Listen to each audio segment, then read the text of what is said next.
Évangile selon Jean. Chapitre 1. Au commencement était la parole, et la parole était avec Dieu, et la parole était Dieu. Elle était au commencement avec Dieu. Toutes choses ont été faites par elle, et rien de ce qui a été fait n'a été fait sans elle. En elle était la vie, et la vie était la lumière des hommes. La lumière luit dans les ténèbres, et les ténèbres ne l'ont point reçue. Il y eut un homme envoyé de Dieu, son nom était Jean. Il vint pour servir de témoin, pour rendre témoignage à la lumière, afin que tous crussent par lui. Il n'était pas la lumière, mais il parut pour rendre témoignage à la lumière. Cette lumière était la véritable lumière, qui, en venant dans le monde, éclaire tout homme. Elle était dans le monde, et le monde a été fait par elle, et le monde ne l'a point connue. Elle est venue chez les siens, et les siens ne l'ont point reçue. Mais à tous ceux qui l'ont reçue, à ceux qui croient en son nom, elle a donné le pouvoir de devenir enfants de Dieu, lesquels sont nés, non du sang, ni de la volonté de la chair, ni de la volonté de l'homme, mais de Dieu. Et la parole a été faite chair, et elle a habité parmi nous, pleine de grâce et de vérité, et nous avons contemplé sa gloire, une gloire comme la gloire du Fils unique venu du Père. Jean lui a rendu témoignage, et s'est écrié, « C'est celui dont j'ai dit, celui qui vient après moi m'a précédé, car il était avant moi. » Et nous avons tous reçu de sa plénitude, et grâce pour grâce, car la loi a été donnée par Moïse, la grâce et la vérité sont venues par Jésus-Christ.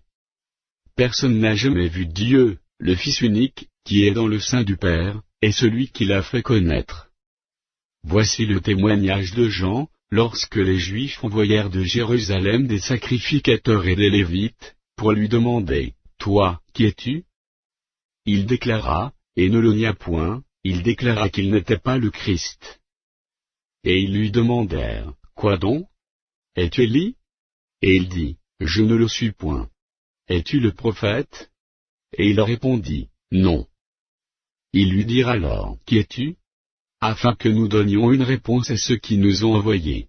« Que dis-tu de toi-même » Moi, dit-il, je suis la voix de celui qui crie dans le désert, « Aplanissez le chemin du Seigneur » comme a dit Ésaïe, le prophète. Ceux qui avaient été envoyés étaient des pharisiens. Ils lui firent encore cette question, « Pourquoi donc baptises-tu, si tu n'es pas le Christ, ni Élie, ni le prophète » Jean leur répondit, « Moi, je baptise d'eau, mais au milieu de vous il y a quelqu'un que vous ne connaissez pas, qui vient après moi. Je ne suis pas digne de délier la courroie de ses souliers. » Ces choses se passèrent à Béthanie, au-delà du Jourdain, où Jean baptisait. Le lendemain, il vit Jésus venant à lui, et il dit, « Voici l'agneau de Dieu, qui ôte le péché du monde. C'est celui dont j'ai dit, après moi vient un homme qui m'a précédé, car il était avant moi. Je ne le connaissais pas, mais c'est afin qu'il fût manifesté à Israël, que je suis venu baptiser d'eau. » Jean rendit ce témoignage, « J'ai vu l'Esprit descendre du ciel, comme une colombe et s'arrêter sur lui. Je ne le connaissais pas, mais celui qui m'a envoyé baptiser d'eau, celui-là m'a dit, « Celui sur qui tu verras l'Esprit descendre et s'arrêter, c'est celui qui baptise du Saint-Esprit. » Et j'ai vu, et j'ai rendu témoignage, qu'il est le Fils de Dieu. Le lendemain, Jean était encore là, avec 2 de ses disciples. Et, ayant regardé Jésus qui paissait, il dit, « Voilà l'agneau de Dieu. » Les 2 disciples l'entendirent prononcer ces paroles, et ils suivirent Jésus. Jésus se retourna, et voyant qu'ils le suivaient, il leur dit, « Que cherchez-vous » Ils lui répondirent, « Rabbi, ce qui signifie maître, où demeures-tu » Venez, leur dit-il, et voyez. Ils allèrent, et ils virent où il demeurait, et ils restèrent auprès de lui ce jour-là. C'était environ la 10e heure. André, frère de Simon-Pierre, était l'un des 2 qui avait entendu les paroles de Jean, et qui avait suivi Jésus. Ce fut lui qui rencontra le premier son frère Simon, et il lui dit, « Nous avons trouvé le Messie, ce qui signifie Christ. » Et il le conduisit vers Jésus. Jésus, l'ayant regardé, dit, « Tu es Simon, fils de Jonas, tu seras appelé Cépha, ce qui signifie Pierre. Le lendemain, Jésus voulut se rendre en Galilée, et il rencontra Philippe. Il lui dit, suis-moi. Philippe était de Bethsaïda, de la ville d'André et de Pierre. Philippe rencontra Nathanaël, et lui dit, nous avons trouvé celui de qui Moïse a écrit dans la loi, et dont les prophètes ont parlé, Jésus de Nazareth, fils de Joseph. Nathanaël lui dit, peut-il venir de Nazareth quelque chose de bon? Philippe lui répondit, viens, et vois. Jésus, voyant venir à lui Nathanaël, dit de lui, voici vraiment un Israélite, dans lequel il n'y a point de fraude. D'où me connais-tu? Lui dit Nathanaël. Jésus lui répondit, avant que Philippe t'appelât, quand tu étais sous le figuier, je t'ai vu. Nathanaël répondit et lui dit, Rabbi, tu es le Fils de Dieu, tu es le roi d'Israël. Jésus lui répondit, parce que je t'ai dit que je t'ai vu sous le figuier, tu crois, tu verras de plus grandes choses que celles-ci. Et il lui dit, en vérité, vous verrez désormais le ciel ouvert et les anges de Dieu monter et descendre sur le Fils de l'homme. Jean. Chapitre 2. 3 jours après, il y eut des noces à Cana en Galilée. La mère de Jésus était là, et Jésus fut aussi invité aux noces avec ses disciples. Le vin ayant manqué, la mère de Jésus lui dit, ils n'ont plus de vin.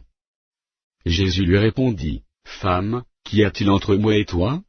Mon heure n'est pas encore venue.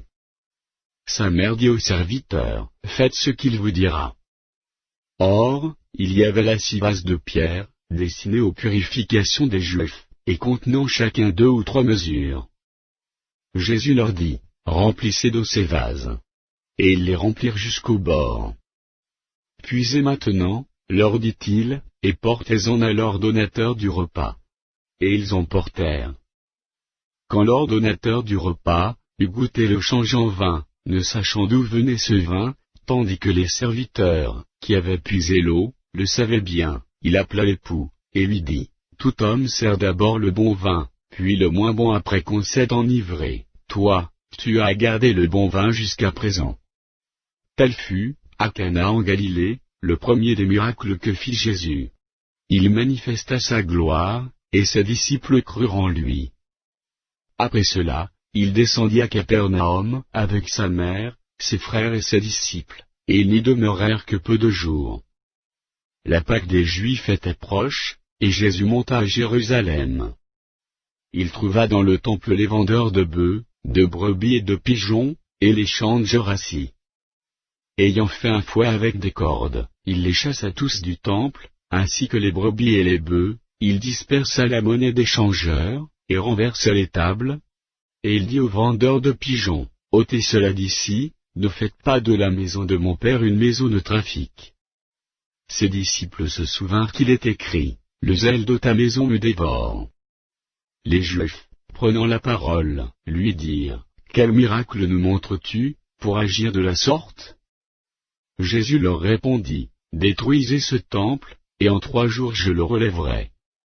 Les Juifs dirent, il a fallu 46 ans pour bâtir ce temple, et toi, en 3 jours tu le relèveras. Mais il parlait du temple de son corps. C'est pourquoi, lorsqu'il fut ressuscité des morts, ses disciples se souvinrent qu'il avait dit cela, et ils crurent à l'Écriture, et à la parole que Jésus avait dite. Pendant que Jésus était à Jérusalem, à la fête de Pâques, plusieurs crurent en son nom, voyant les miracles qu'il faisait. Mais Jésus ne se fiait point à eux, parce qu'il les connaissait tous, et parce qu'il n'avait pas besoin qu'on lui rendît témoignage d'aucun homme, car il savait lui-même ce qui était dans l'homme. Jean. Chapitre 3. Mais il y eut un homme d'entre les pharisiens, nommé Nicodème, un chef des Juifs, qui vint, lui, auprès de Jésus, de nuit, et lui dit, Rabbi, nous savons que tu es un docteur venu de Dieu, car personne ne peut faire ces miracles que tu fais, si Dieu n'est avec lui. Jésus lui répondit, en vérité, je te le dis, si un homme ne naît de nouveau, il ne peut voir le royaume de Dieu. Nicodème lui dit, Comment un homme peut-il naître quand il est vieux? Peut-il rentrer dans le sein de sa mère et naître? Jésus répondit, en vérité, je te le dis, si un homme ne naît d'eau et d'esprit, il ne peut entrer dans le royaume de Dieu. Ce qui est né de la chair est chair, et ce qui est né de l'esprit est esprit. Ne t'étonne pas que je t'ai dit, il faut que vous naissiez de nouveau. Le vent souffle où il veut, et tu en entends le bruit, mais tu ne sais d'où il vient, ni où il va. Il en est ainsi de tout homme, qui est né de l'esprit. Nicodème lui dit, comment cela peut-il se faire? Jésus lui répondit, tu es le docteur d'Israël, et tu ne sais pas ces choses. En vérité, je te le dis, nous disons ce que nous savons, et nous rendons témoignage de ce que nous avons vu, et vous ne recevez pas notre témoignage. Si vous ne croyez pas quand je vous ai parlé des choses terrestres, comment croirez-vous quand je vous parlerai des choses célestes? Personne n'est monté au ciel, et si ce n'est celui qui est descendu du ciel, le Fils de l'homme qui est dans le ciel. Et comme Moïse éleva le serpent dans le désert, il faut de même que le Fils de l'homme soit élevé, afin que quiconque croit en lui ait la vie éternelle. Car Dieu a tant aimé le monde, qu'il a donné son Fils unique, afin que quiconque croit en lui ne périsse point, mais qu'il ait la vie éternelle. Dieu, en effet, n'a pas envoyé son Fils dans le monde pour qu'il juge le monde, mais pour que le monde soit sauvé par lui. Celui qui croit en lui n'est point jugé, mais celui qui ne croit pas est déjà jugé, parce qu'il n'a pas cru au nom du Fils unique de Dieu. Et ce jugement c'est que, la lumière étant venue dans le monde, les hommes ont préféré les ténèbres à la lumière, parce que leurs œuvres étaient mauvaises. Car quiconque fait le mal est la lumière, et ne vient point à la lumière, de peur que ses œuvres ne soient dévoilées. Mais celui qui agit selon la vérité vient à la lumière, afin que ses œuvres soient manifestées, parce qu'elles sont faites en Dieu. Après cela, Jésus, accompagné de ses disciples, se rendit dans la terre de Judée et là il demeurait avec eux, et il baptisait. Jean aussi baptisa à Énon, près de Salim, parce qu'il y avait là beaucoup d'eau, et on y venait pour être baptisé. Car Jean n'avait pas encore été mis en prison. Or, il s'éleva de la part des disciples de Jean une dispute, avec un juif touchant la purification. Ils vinrent trouver Jean, et lui dirent, Rabbi, celui qui était avec toi au-delà du Jourdain, et à qui tu as rendu témoignage, voici, il baptise, et tous vont à lui. Jean répondit, un homme ne peut recevoir que ce qui lui a été donné du ciel. Vous-même êtes témoins que j'ai dit, je ne suis pas le Christ, mais j'ai été envoyé devant lui. Celui à qui appartient l'épouse, c'est l'époux, mais l'ami de l'époux, qui se tient là et qui l'entend, éprouve une grande joie à cause de la voix de l'époux. Aussi cette joie, qui est la mienne, est parfaite. Il faut qu'il croisse, et que je diminue. Celui qui vient d'en haut est au-dessus de tous, celui qui est de la terre est de la terre, et il parle comme étant de la terre. Celui qui vient du ciel est au-dessus de tous, il rend témoignage de ce qu'il a vu et entendu, et personne ne reçoit son témoignage. Celui qui a reçu son témoignage, a certifié que Dieu est vrai, car celui que Dieu a envoyé dit les paroles de Dieu, parce que Dieu ne lui donne pas l'esprit avec mesure. Le Père aime le Fils, et il a remis toutes choses entre ses mains. Celui qui croit au Fils a la vie éternelle, celui qui ne croit pas au Fils ne verra point la vie, mais la colère de Dieu demeure sur lui. Jean. Chapitre 4. Le Seigneur sut que les pharisiens avaient appris qu'il faisait et baptisait plus de disciples que Jean. Toutefois Jésus ne baptisait pas lui-même, mais c'étaient ses disciples. Alors il quitta la Judée, et retourna en Galilée. Comme il fallait qu'il passât par la Samarie, il arriva dans une ville de Samarie, nommée Sychar, près du champ que Jacob avait donné à Joseph, son fils. Là se trouvait le puits de Jacob. Jésus, fatigué du voyage, était assis au bord du puits. C'était environ la 6e heure. Une femme de Samarie vint puiser de l'eau. Jésus lui dit, « Donne-moi à boire. » Car ses disciples étaient allés à la ville pour acheter des vivres. La femme samaritaine lui dit, « comment toi, qui es juif, me demandes-tu à boire, à moi qui suis une femme samaritaine? Les Juifs, en effet, n'ont pas de relation avec les Samaritains. Jésus lui répondit, si tu connaissais le don de Dieu, et qui est celui qui te dit, donne-moi à boire. Tu lui aurais toi-même demandé à boire, et il t'aurait donné de l'eau vive. Seigneur, lui dit la femme, tu n'as rien pour puiser, et le puits est profond, d'où aurais-tu donc cette eau vive? Es-tu plus grand que notre père Jacob, qui nous a donné ce puits, et qui en a bu lui-même, ainsi que ses fils et ses troupeaux? Jésus lui répondit, quiconque boit de cette eau aura encore soif. Mais celui qui boira de l'eau, que je lui donnerai n'aura jamais soif, et l'eau que je lui donnerai deviendra en lui une source d'eau, qui jaillira jusque dans la vie éternelle. La femme lui dit, Seigneur, donne-moi cette eau, afin que je n'ai plus soif, et que je ne vienne plus puiser ici. Va, lui dit Jésus, appelle ton mari, et viens ici. La femme répondit, je n'ai point de mari. Jésus lui dit, tu as eu raison de dire, je n'ai point de mari. Car tu as eu 5 maris, et celui que tu as, maintenant n'est pas ton mari. En cela tu as dit vrai. Seigneur, lui dit la femme, je vois que tu es prophète. Nos pères ont adoré sur cette montagne, et vous dites, vous, que le lieu où il faut adorer est à Jérusalem. Femme, lui dit Jésus, crois-moi, l'heure vient où ce ne sera, ni sur cette montagne ni à Jérusalem, que vous adorez le Père. Vous adorez ce que vous ne connaissez pas, nous adorons ce que nous connaissons, car le salut vient des Juifs. Mais l'heure vient, et elle est déjà venue, où les vrais adorateurs adoreront le Père en esprit et en vérité, car ce sont là les adorateurs que le Père demande. Dieu est esprit, et il faut que ceux qui l'adorent en esprit et en vérité. La femme lui dit, je sais que le Messie doit venir, celui qu'on appelle Christ, quand il sera venu, il nous annoncera toutes choses. Jésus lui dit, je le suis, moi qui te parle. Là-dessus arrivèrent ses disciples, qui furent étonnés de ce qu'il parlait avec une femme.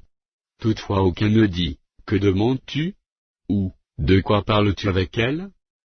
Alors la femme, ayant laissé sa cruche, s'en alla dans la ville, et dit aux gens, venez voir un homme qui m'a dit tout ce que j'ai fait, ne serait-ce point le Christ?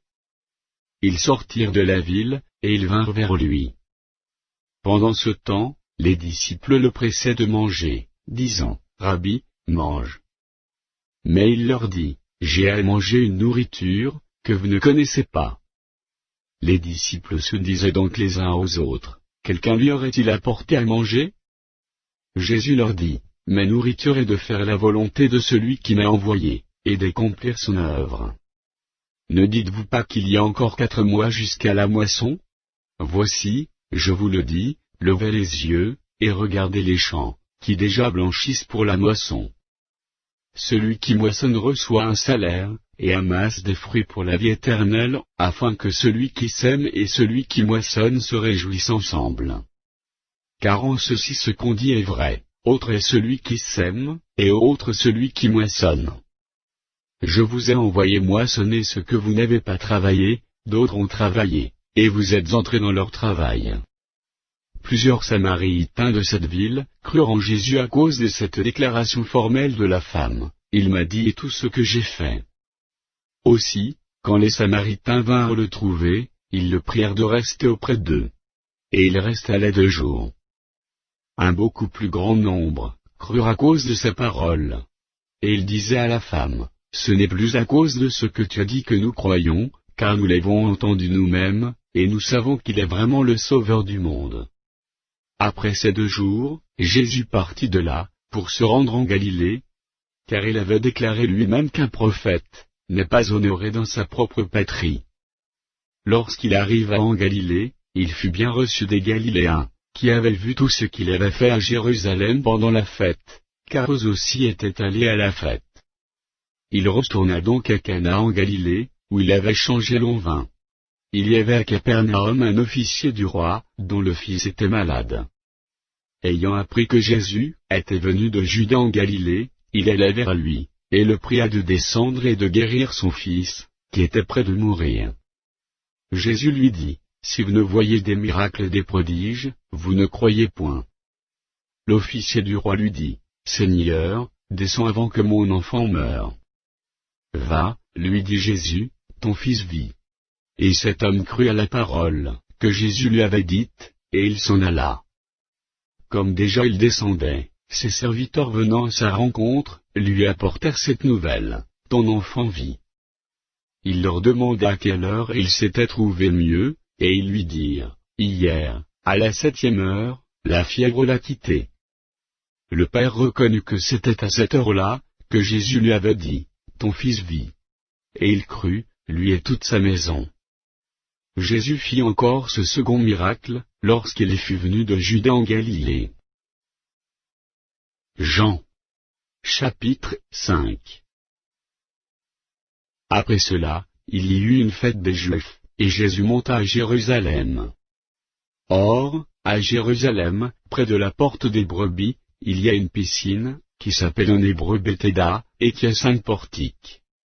Sous ces portiques étaient couchés en grand nombre des malades, des aveugles, des boiteux, des paralytiques, qui attendaient le mouvement de l'eau, car un ange descendait de temps en temps dans la piscine, et agite l'eau, et celui qui y descendait le premier, après que l'eau avait été agitée était guéri, quelle que fût sa maladie. Là se trouvait un homme malade depuis 38 ans. Jésus, l'ayant vu coucher, et sachant qu'il était malade depuis longtemps, lui dit, veux-tu être guéri? Le malade lui répondit, Seigneur, je n'ai personne pour me jeter dans la piscine, quand l'eau est agitée, et, pendant que j'y vais, un autre descend avant moi. Lève-toi, lui dit Jésus, prends ton lit, et marche. Aussitôt cet homme fut guéri, il prit son lit, et marcha. C'était un jour de sabbat. Les Juifs dirent donc à celui qui avait été guéri, c'est le sabbat, il ne t'est pas permis d'emporter ton lit. Il leur répondit, celui qui m'a guéri m'a dit, prends ton lit, et marche. Ils lui demandèrent, qui est l'homme qui t'a dit, prends ton lit, et marche? Mais celui qui avait été guéri ne savait pas qui c'était, car Jésus avait disparu de la foule, qui était en ce lieu. Depuis, Jésus le trouva dans le temple, et lui dit, voici, tu as été guéri, ne pêche plus, de peur qu'il ne t'arrive quelque chose de pire. Cet homme s'en alla, et annonça aux Juifs, que c'était Jésus qui l'avait guéri. C'est pourquoi les Juifs poursuivaient Jésus, par ceux qui faisaient ces choses le jour du sabbat. Mais Jésus leur répondit, mon Père agit jusqu'à présent, moi aussi, j'agis. À cause de cela, les Juifs cherchaient encore plus à le faire mourir, non seulement par ceux qui violaient le sabbat, mais par ceux qui appelaient Dieu son propre Père, se faisant lui-même égal à Dieu. Jésus reprit donc la parole, et leur dit, en vérité, je vous le dis, le Fils ne peut rien faire de lui-même, il ne fait que ce qu'il voit faire au Père, et tout ce que le Père fait, le Fils aussi le fait pareillement. Car le Père aime le Fils, et lui montre tout ce qu'il fait, et il lui montrera des œuvres plus grandes que celles-ci, afin que vous soyez dans l'étonnement. Car, comme le Père ressuscite les morts et donne leur vie, ainsi le Fils donne la vie à qui il veut. Le Père ne juge personne, mais il a remis tout jugement au Fils, afin que tous honorent le Fils, comme ils honorent le Père. Celui qui n'honore pas le Fils, n'honore pas le Père qui l'a envoyé. En vérité, je vous le dis, celui qui écoute ma parole, et qui croit à celui qui m'a envoyé, a la vie éternelle, et ne vient point en jugement, mais il est passé de la mort à la vie. En vérité, je vous le dis, l'heure vient, et elle est déjà venue, où les morts entendront la voix du Fils de Dieu, et ceux qui l'auront entendu vivront. Car, comme le Père a la vie en lui-même, ainsi il a donné au Fils d'avoir la vie en lui-même. Et il lui a donné le pouvoir de juger, par ce qui est Fils de l'homme. Ne vous étonnez pas de cela, car l'heure vient où tous ceux qui sont, dans les sépulcres entendront sa voix, et en sortiront. Ceux qui auront fait le bien ressusciteront pour la vie, mais ceux qui auront fait le mal, ressusciteront pour le jugement. Je ne puis rien faire de moi-même, selon que j'entends, je juge, et mon jugement est juste, parce que je ne cherche pas ma volonté, mais la volonté de celui qui m'a envoyé. Et si c'est moi qui rends témoignage de moi-même, mon témoignage n'est pas vrai. Il y en a un autre, qui rend témoignage de moi, et je sais que le témoignage qu'il rend de moi est vrai. Vous avez envoyé vers Jean, et il a rendu témoignage à la vérité. Pour moi ce n'est pas d'un homme, que je reçois le témoignage, mais je dis ceci, afin que vous soyez sauvés. Jean était la lampe qui brûlait qui lui, et vous avez voulu vous réjouir une heure à sa lumière. Moi, j'ai un témoignage plus grand que celui de Jean, car les œuvres que le Père m'a donné d'accomplir, ces œuvres mêmes que je fais, témoignent de moi que c'est le Père qui m'a envoyé. Et le Père qui m'a envoyé a rendu lui-même témoignage de moi. Vous n'avez jamais entendu sa voix, vous n'avez point vu sa face, et sa parole ne demeure point en vous, parce que vous ne croyez pas à celui qui l'a envoyé. Vous sondez les Écritures, parce que vous pensez avoir en elles la vie éternelle, ce sont elles qui rendent témoignage de moi. Et vous ne voulez pas venir à moi pour avoir la vie. Je ne tire pas ma gloire des hommes. Mais je sais que vous n'avez point en vous l'amour de Dieu. Je suis venu au nom de mon Père, et vous ne me recevez pas, si un autre vient en son propre nom, vous le recevrez. Comment pouvez-vous croire, vous qui tirez votre gloire les uns des autres, et qui ne cherchez point la gloire qui vient de Dieu seul? Ne pensez pas que moi je vous accuserai devant le Père, celui qui vous accuse, c'est Moïse, en qui vous avez mis votre espérance. Car si vous croyez Moïse, vous me croirez aussi, par ce qui a écrit de moi. Mais si vous ne croyez pas à ces écrits, comment croirez-vous à mes paroles? Jean. Chapitre 6. Après cela, Jésus s'en allait de l'autre côté de la mer de Galilée, de Tibériade. Une grande foule le suivait, parce qu'elle voyait les miracles qu'il opérait sur les malades. Jésus monta sur la montagne, et là il s'assit avec ses disciples. Or, la Pâque était proche, la fête des Juifs. Ayant levé les yeux, et voyant qu'une grande foule venait à lui, Jésus dit à Philippe, où achèterons-nous des pains, pour que ces gens aient à manger? Il disait cela pour l'éprouver, car il savait ce qu'il allait faire. Philippe lui répondit, les pains qu'on aurait pour 200 deniers, ne suffiraient pas pour que chacun en reçût un peu. Un de ses disciples, André, frère de Simon-Pierre, lui dit, il y a ici un jeune garçon, qui a 5 pains d'orge et 2 poissons, mais qu'est-ce que cela pour tant de gens? Jésus dit, faites-les asseoir. Il y avait dans ce lieu beaucoup d'herbes. Ils s'assirent donc, au nombre d'environ 5000 hommes. Jésus prit les pains, rendit grâce, et les distribua à ceux qui étaient assis, il leur donna de même des poissons, autant qu'ils en voulurent. Lorsqu'ils furent rassasiés, il dit à ses disciples, ramassez les morceaux qui restent, afin que rien ne se perde.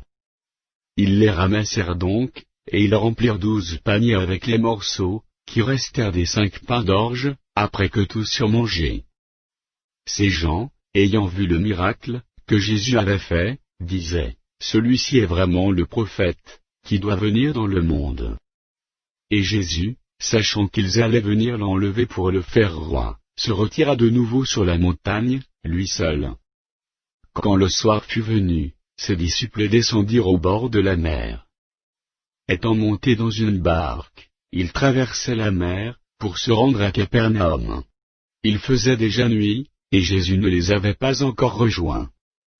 Il souffla un grand vent, et la mer était agitée. Après avoir ramé environ 25 ou 30 stades, ils virent Jésus marchant sur la mer, et s'approchant de la barque. Et ils eurent peur. Mais Jésus leur dit, c'est moi, n'ayez pas peur. Ils voulaient donc le prendre dans la barque, et aussitôt la barque aborda au lieu où ils allaient. La foule qui était restée de l'autre côté de la mer, avait remarqué qu'il ne se trouvait là qu'une seule barque, et que Jésus n'était pas monté dans cette barque avec ses disciples, mais qu'ils étaient partis seuls. Le lendemain, comme d'autres barques étaient arrivées de Tibériade près du lieu, où ils avaient mangé le pain, après que le Seigneur eut rendu grâce, les gens de la foule, ayant vu que ni Jésus, ni ses disciples n'étaient là, montèrent eux-mêmes dans ces barques, et allèrent à Capernaum à la recherche de Jésus. Et l'ayant trouvé au-delà de la mer, ils lui dirent, « Rabbi, quand es-tu venu ici ?» Jésus leur répondit, « En vérité, je vous le dis, vous me cherchez, non parce que vous avez vu des miracles, mais parce que vous avez mangé des pains, et que vous avez été rassasiés. Travaillez, non pour la nourriture qui périt, mais pour celle qui subsiste pour la vie éternelle et que le Fils de l'homme vous donnera, car celui que le Père, que Dieu a marqué de son sceau. » Ils lui dirent, « Que devons-nous faire, pour faire les œuvres de Dieu ?» Jésus leur répondit, « L'œuvre de Dieu, c'est que vous croyez en celui qui l'a envoyé. » « Quel miracle fais-tu donc, lui dirent-ils, afin que nous le voyions, et que nous croyions en toi? Que fais-tu? Nos pères ont mangé la manne dans le désert, selon ce qui est écrit, il leur donna le pain du ciel à manger. Jésus leur dit, en vérité, je vous le dis, Moïse ne vous a pas donné le pain du ciel, mais mon Père vous donne le vrai pain du ciel, car le pain de Dieu, c'est celui qui descend du ciel, et qui donne la vie au monde. Ils lui dirent, Seigneur, donne-nous toujours ce pain. Jésus leur dit, Je suis le pain de vie. Celui qui vient à moi n'aura jamais faim, et celui qui croit en moi n'aura jamais soif. Mais, je vous l'ai dit, vous m'avez vu, et vous ne croyez point. Tous ceux que le Père me donne viendront à moi, et je ne mettrai pas dehors celui qui vient à moi.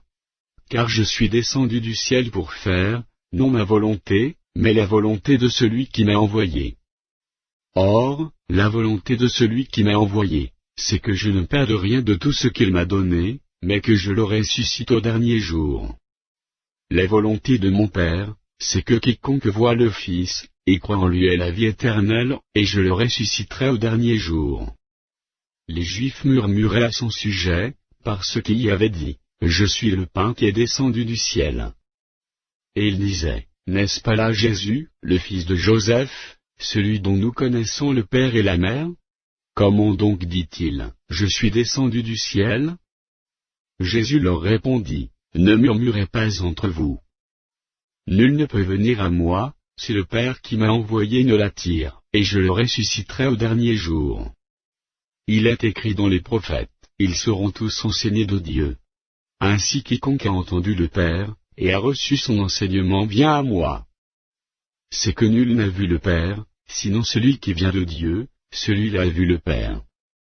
En vérité, je vous le dis, celui qui croit en moi a la vie éternelle.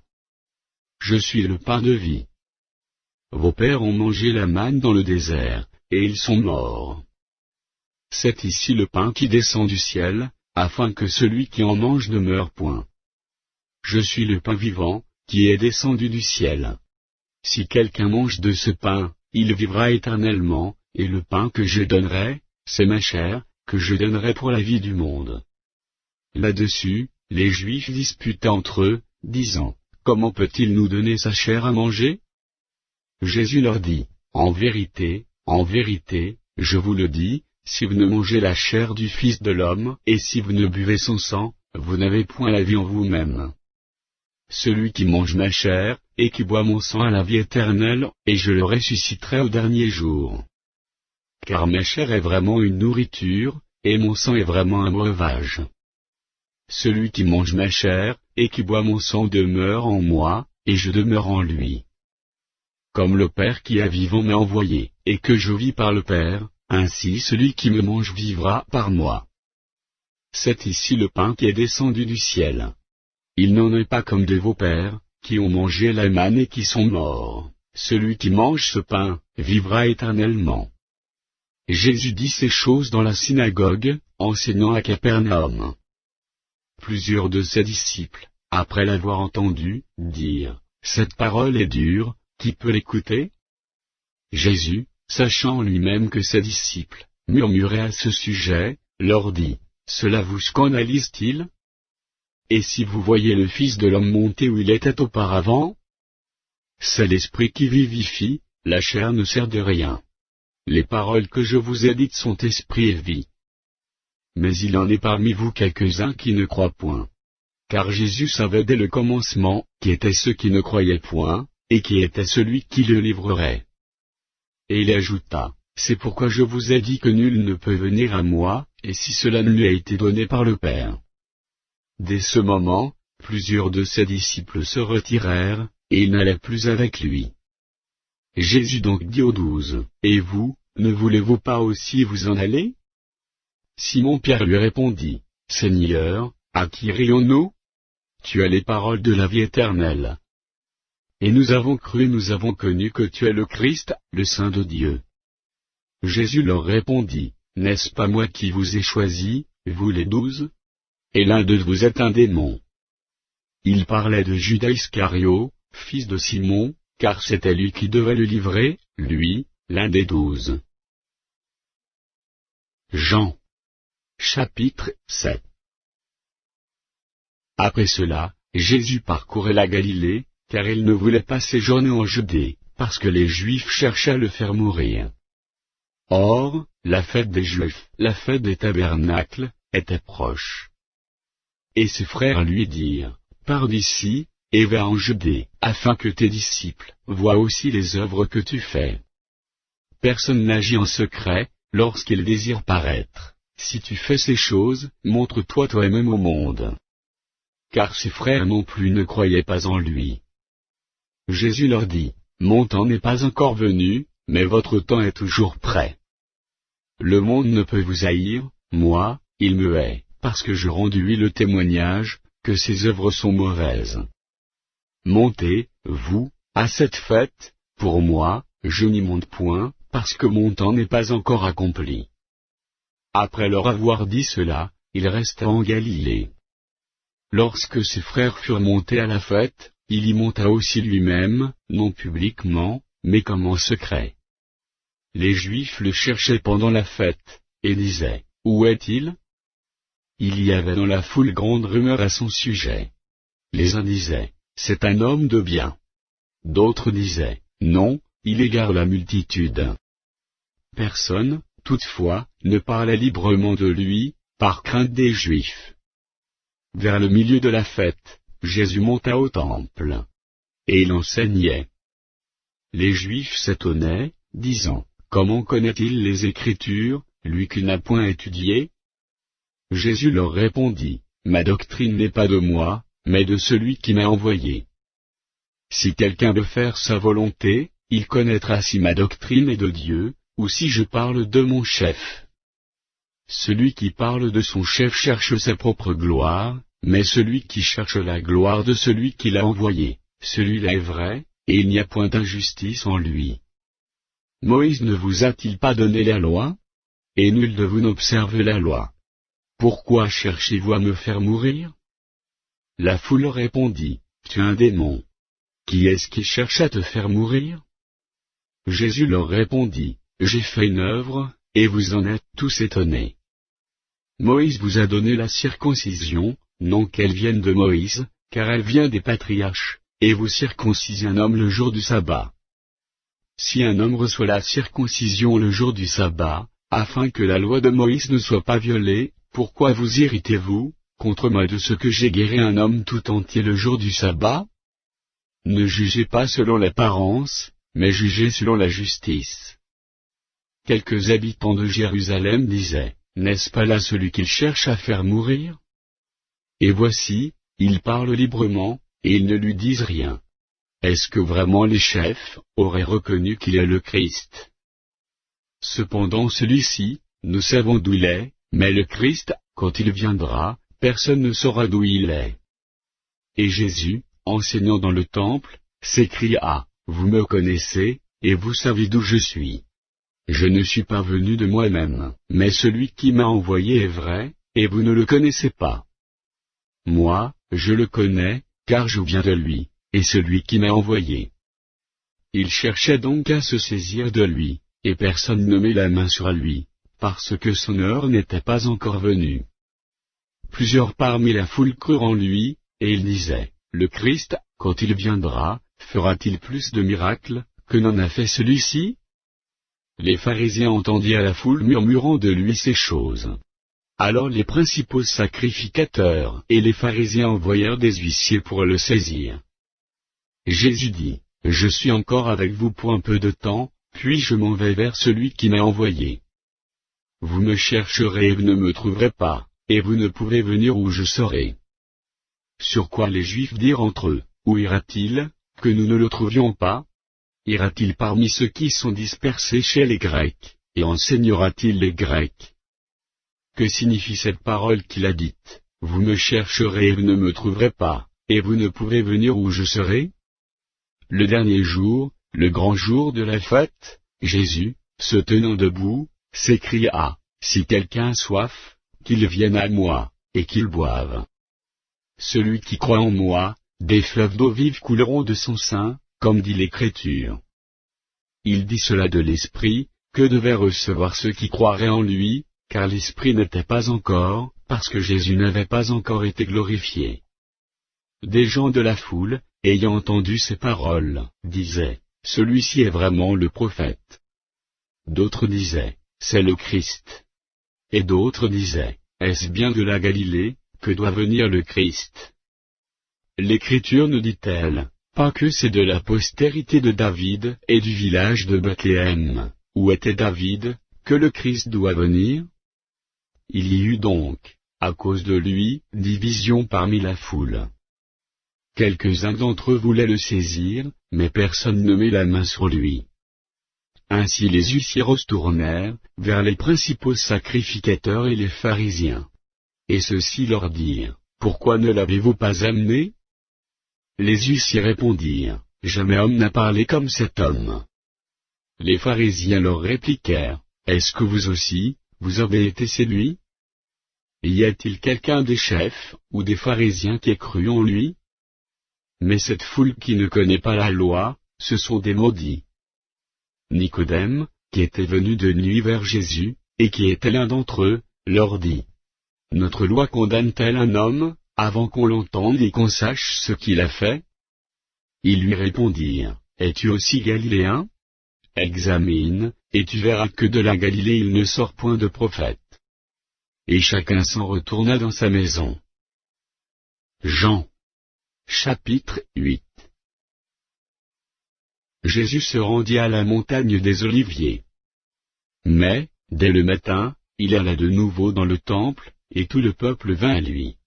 S'étant assis, il les enseignait. Alors les scribes et les pharisiens amenèrent une femme surprise en adultère, et, la plaçant au milieu du peuple, ils dirent à Jésus, « Maître, cette femme a été surprise en flagrant délit d'adultère. Moïse, dans la loi, nous a ordonné de lapider de telles femmes. Toi donc, que dis-tu » Il disait cela pour l'éprouver, afin de pouvoir l'accuser. Mais Jésus, s'étant baissé, écrivait avec le doigt sur la terre. Comme il continuait à l'interroger, il se releva et leur dit, « Que celui de vous qui est, sans péché jette le premier la pierre contre elle. » Et s'étant de nouveau baissé, il écrivait sur la terre. Quand ils entendirent cela, accusés par leur conscience, ils se retirèrent un à un, depuis les plus âgés jusqu'au dernier, et Jésus resta seul avec la femme, qui était là au milieu. Alors s'étant relevé, et ne voyant plus que la femme, Jésus lui dit, « Femme, où sont ceux qui t'accusaient? Personne ne t'a-t-il condamné ?» Elle répondit, « Non, Seigneur. » Et Jésus lui dit, « Je ne te condamne pas non plus, va, et ne pêche plus. » Jésus leur parla de nouveau, et dit, « Je suis la lumière du monde, celui qui me suit ne marchera pas dans les ténèbres, mais il aura la lumière de la vie. » Là-dessus, les pharisiens lui dirent, « Tu rends témoignage de toi-même, ton témoignage n'est pas vrai. » Jésus leur répondit, « Quoique je rende témoignage de moi-même, mon témoignage est vrai, car je sais d'où je suis venu et où je vais, mais vous, vous ne savez d'où je viens ni où je vais. Vous jugez selon la chair, moi, je ne juge personne. Et si je juge, mon jugement est vrai, car je ne suis pas seul, mais le Père qui m'a envoyé est avec moi. Il est écrit dans votre loi, que le témoignage de deux hommes est vrai. Je rends témoignage de moi-même, et le Père qui m'a envoyé rend témoignage de moi. Ils lui dirent donc, où est ton Père? Jésus répondit, vous ne connaissez ni moi, ni mon Père. Si vous me connaissiez, vous connaîtriez aussi mon Père. Jésus dit ces paroles, enseignant dans le temple, au lieu où était le trésor, et personne ne le saisit, parce que son heure n'était pas encore venue.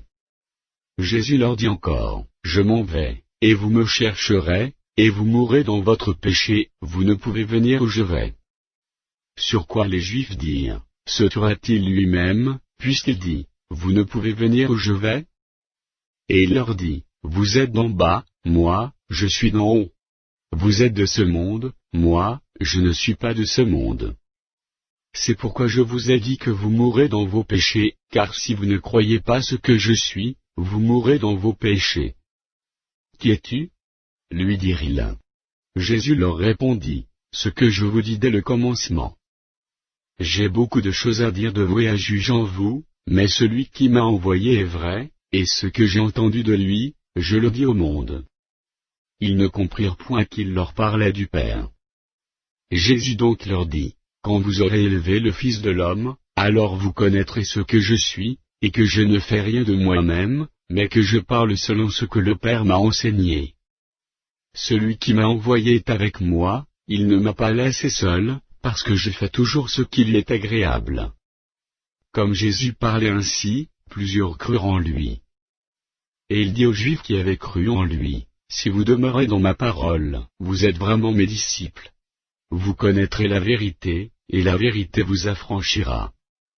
Ils lui répondirent, nous sommes la postérité d'Abraham, et nous ne fûmes jamais esclaves de personne, comment dis-tu, vous deviendrez libres? En vérité, je vous le dis, leur répliquait Jésus, quiconque se livre au péché est esclave du péché. Or, l'esclave ne demeure pas toujours dans la maison, le Fils y demeure toujours. Si donc le Fils vous affranchit, vous serez réellement libres. Je sais que vous êtes la postérité d'Abraham, mais vous cherchez à me faire mourir, parce que ma parole ne pénètre pas en vous. Je dis ce que j'ai vu chez mon Père, et vous, vous faites ce que vous avez entendu de la part de votre Père. Ils lui répondirent, notre Père, c'est Abraham. Jésus leur dit, si vous étiez enfants d'Abraham, vous feriez les œuvres d'Abraham. Mais maintenant vous cherchez à me faire mourir, moi qui vous ai dit la vérité, que j'ai entendue de Dieu. Cela, Abraham ne l'a point fait. Vous faites les œuvres de votre Père. Ils lui dirent, nous ne sommes pas des enfants illégitimes, nous avons un seul Père, Dieu. Jésus leur dit, si Dieu était votre Père, vous m'aimeriez, car c'est de Dieu que je suis sorti et que je viens, je ne suis pas venu de moi-même, mais celui qui m'a envoyé. Pourquoi ne comprenez-vous pas mon langage? Parce que vous ne pouvez écouter ma parole. Vous avez pour père le diable, et vous voulez accomplir les désirs de votre père. Il a été meurtrier dès le commencement, et il ne se tient pas dans la vérité, parce qu'il n'y a pas de vérité en lui. Lorsqu'il profère le mensonge, il parle de son propre fond, car il est menteur et le père du mensonge. Et moi, parce que je dis la vérité, vous ne me croyez pas. Qui de vous me convaincra de péché? Si je dis la vérité, pourquoi ne me croyez-vous pas? Celui qui est de Dieu, écoute les paroles de Dieu, vous n'écoutez pas, parce que vous n'êtes pas de Dieu. Les Juifs lui répondirent, n'avons-nous pas raison de dire que tu es un Samaritain, et que tu es un démon? Jésus répliqua, je n'ai point de démon, mais j'honore mon Père, et vous m'outragez. Je ne cherche point ma gloire, il en est un qui la cherche et qui juge. En vérité, je vous le dis, si quelqu'un garde ma parole, il ne verra jamais la mort. Maintenant, lui dirent les Juifs, nous connaissons que tu es un démon. Abraham est mort, les prophètes aussi, et tu dis, si quelqu'un garde ma parole, il ne verra jamais la mort. Es-tu plus grand que notre père Abraham, qui est mort? Les prophètes aussi sont morts. Qui prétends-tu être? Jésus répondit, si je me glorifie moi-même, ma gloire n'est rien.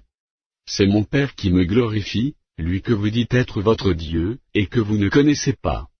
Pour moi, je le connais, et, si je disais que je ne le connais pas, je serais semblable à vous, un menteur. Mais je le connais, et je garde ses paroles. Abraham, votre père, a tressailli de joie de ce qu'il verrait mon jour, il l'a vu, et il s'est réjoui. Les Juifs lui dirent, tu n'as pas encore 50 ans, et tu as vu Abraham. Jésus leur dit, en vérité, je vous le dis, avant qu'Abraham fût, je suis. Là-dessus, ils prirent des pierres pour les jeter contre lui, mais Jésus se cacha, et il sortit du temple. Jean. Chapitre 9. Jésus vit, en passant, un homme aveugle de naissance. Ses disciples lui firent cette question, Rabbi, qui a péché, cet homme ou ses parents, pour qu'il soit né aveugle? Jésus répondit, ce n'est pas que lui ou ses parents aient péché, mais c'est afin que les œuvres de Dieu soient manifestées en lui. Il faut que je fasse, tandis qu'il est jour, les œuvres de celui qui m'a envoyé. La nuit vient, où personne ne peut travailler. Pendant que je suis dans le monde, je suis la lumière du monde. Après avoir dit cela, il cracha à terre, et fit de la boue avec sa salive. Puis il appliqua cette boue sur les yeux de l'aveugle, et lui dit, va, et lave-toi au réservoir de Siloé, nom qui signifie envoyé. Il y alla, se lava, et s'en retourna voyant clair. Ses voisins et ceux qui auparavant l'avaient connu comme un mendiant disaient, n'est-ce pas là celui qui se tenait assis et qui mendiait? Les uns disaient, c'est lui. D'autres disaient, non, mais il lui ressemble. Et lui-même disait, c'est moi. Ils lui dirent donc, comment tes yeux ont-ils été ouverts? Il répondit, l'homme qu'on appelle Jésus a fait de la boue, a oint mes yeux, et m'a dit, va au réservoir de Siloé, et lève-toi. J'y suis allé, je me suis lavé, et j'ai recouvré la vue. Ils lui dirent, où est cet homme? Il répondit, je ne sais. Ils menèrent vers les pharisiens celui qui avait été aveugle. Or, c'était un jour de sabbat, que Jésus avait fait de la boue, et lui avait ouvert les yeux. De nouveau, les pharisiens aussi lui demandèrent comment il avait recouvré la vue. Et il leur dit, il a appliqué de la boue sur mes yeux, je me suis lavé, et je vois. Sur quoi quelques-uns des pharisiens dirent, cet homme ne vient pas de Dieu, car il n'observe pas le sabbat. D'autres dirent, comment un homme pécheur peut-il faire de tels miracles? Et il y eut division parmi eux. Ils dirent encore à l'aveugle, toi, que dis-tu de lui, sur ce qu'il t'a ouvert les yeux? Il répondit, c'est un prophète. Les Juifs ne crurent point qu'il eût été aveugle et qu'il eût recouvré la vue, jusqu'à ce qu'ils eussent fait venir ses parents. Et ils les interrogèrent, disant, est-ce là votre fils, que vous dites être né aveugle? Comment donc voit-il maintenant? Ses parents répondirent, nous savons que c'est notre fils, et qu'il est né aveugle. Mais comment il voit maintenant, ou qu'il lui a ouvert les yeux, c'est ce que nous ne savons. Interrogez-le lui-même, il a de l'âge, il parlera de ce qui le concerne. Ses parents dirent cela parce qu'ils craignaient les Juifs, car les Juifs étaient déjà convenus que, si quelqu'un reconnaissait Jésus pour le Christ, il serait exclu de la synagogue. C'est pourquoi ses parents dirent, il a de l'âge, interrogez-le lui-même. Les pharisiens appelèrent une seconde fois l'homme, qui avait été aveugle, et ils lui dirent, donne gloire à Dieu, nous savons que cet homme est un pécheur. Il répondit, s'il est un pécheur, je ne sais, je sais une chose, c'est que j'étais aveugle, et que maintenant je vois. Ils lui dirent, que t'a-t-il fait? Comment t'a-t-il ouvert les yeux? Il leur répondit, je vous l'ai déjà dit, et vous n'avez pas écouté, pourquoi voulez-vous l'entendre encore? Voulez-vous aussi devenir ses disciples? Ils l'injurièrent et dirent, c'est toi qui es son disciple, nous sommes disciples de Moïse. Nous savons que Dieu a parlé à Moïse, mais celui-ci, nous ne savons d'où il est. Cet homme leur répondit, il est étonnant que vous ne sachiez d'où il est, et cependant il m'a ouvert les yeux. Nous savons que Dieu n'exauce point les pécheurs, mais, si quelqu'un l'honore et fait sa volonté, c'est celui-là qui l'exauce. jamais on n'a entendu dire que quelqu'un a ouvert les yeux d'un aveugle-né. Si cet homme ne venait pas de Dieu, il ne pourrait rien faire. Ils lui répondirent, tu es né tout entier dans le péché, et tu nous enseignes. Et ils le chassèrent. Jésus apprit qu'ils l'avaient chassé, et, l'ayant rencontré, il lui dit, crois-tu au Fils de Dieu? Il répondit, et qui est-il, Seigneur, afin que je croie en lui? Tu l'as vu, lui dit Jésus, et celui qui te parle, c'est lui. Et il dit, je crois, Seigneur. Et il se prosterna devant lui. Puis Jésus dit, je suis venu dans ce monde pour un jugement, pour que ceux qui ne voient point voient, et que ceux qui voient deviennent aveugles. Quelques pharisiens qui étaient avec lui, ayant entendu ces paroles, lui dirent, nous aussi, sommes-nous aveugles? Jésus leur répondit, si vous étiez aveugles, vous n'auriez pas de péché. Mais maintenant vous dites, nous voyons. C'est pour cela que votre péché subsiste. Jean. Chapitre 10. En vérité, je vous le dis, celui qui n'entre pas par la porte dans la bergerie, mais qui y monte par ailleurs, est un voleur et un brigand. Mais celui qui entre par la porte, est le berger des brebis. Le portier lui ouvre, et les brebis entendent sa voix, il appelle par leur nom les brebis qui lui appartiennent, et il les conduit dehors. Lorsqu'il a fait sortir toutes ses propres brebis, il marche devant elles, et les brebis le suivent, parce qu'elles connaissent sa voix. Elles ne suivront point un étranger, mais elles fuiront loin de lui, parce qu'elles ne connaissent pas la voix des étrangers. Jésus leur dit cette parabole, mais ils ne comprirent pas de quoi il leur parlait. Jésus leur dit encore, en vérité, je vous le dis, je suis la porte des brebis. Tous ceux qui sont venus avant moi sont des voleurs et des brigands, mais les brebis ne les ont point écoutés. Je suis la porte.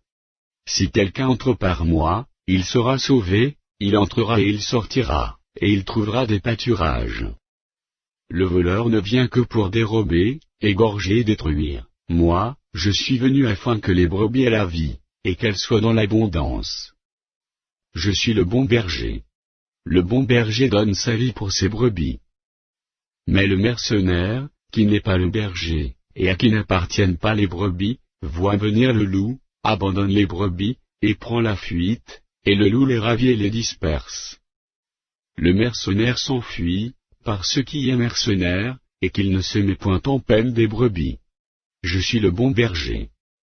Je connais mes brebis, et elles me connaissent, comme le Père me connaît comme je connais le Père, et je donne ma vie pour mes brebis. J'ai encore d'autres brebis, qui ne sont pas de cette bergerie, celles-là, il faut que je les amène, elles entendront ma voix, et il y aura un seul troupeau, un seul berger. Le Père m'aime, parce que je donne ma vie, afin de la reprendre. Personne ne me l'ôte, mais je la donne de moi-même, j'ai le pouvoir de la donner, et j'ai le pouvoir de la reprendre. Tel est l'ordre que j'ai reçu de mon Père. Il y eut de nouveau, à cause de ces paroles, division parmi les Juifs. Plusieurs d'entre eux disaient, il a un démon, il est fou, pourquoi l'écoutez-vous?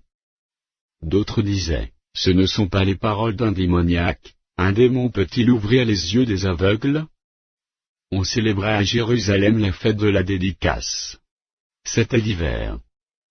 Et Jésus se promenait dans le temple, sous le portique de Salomon.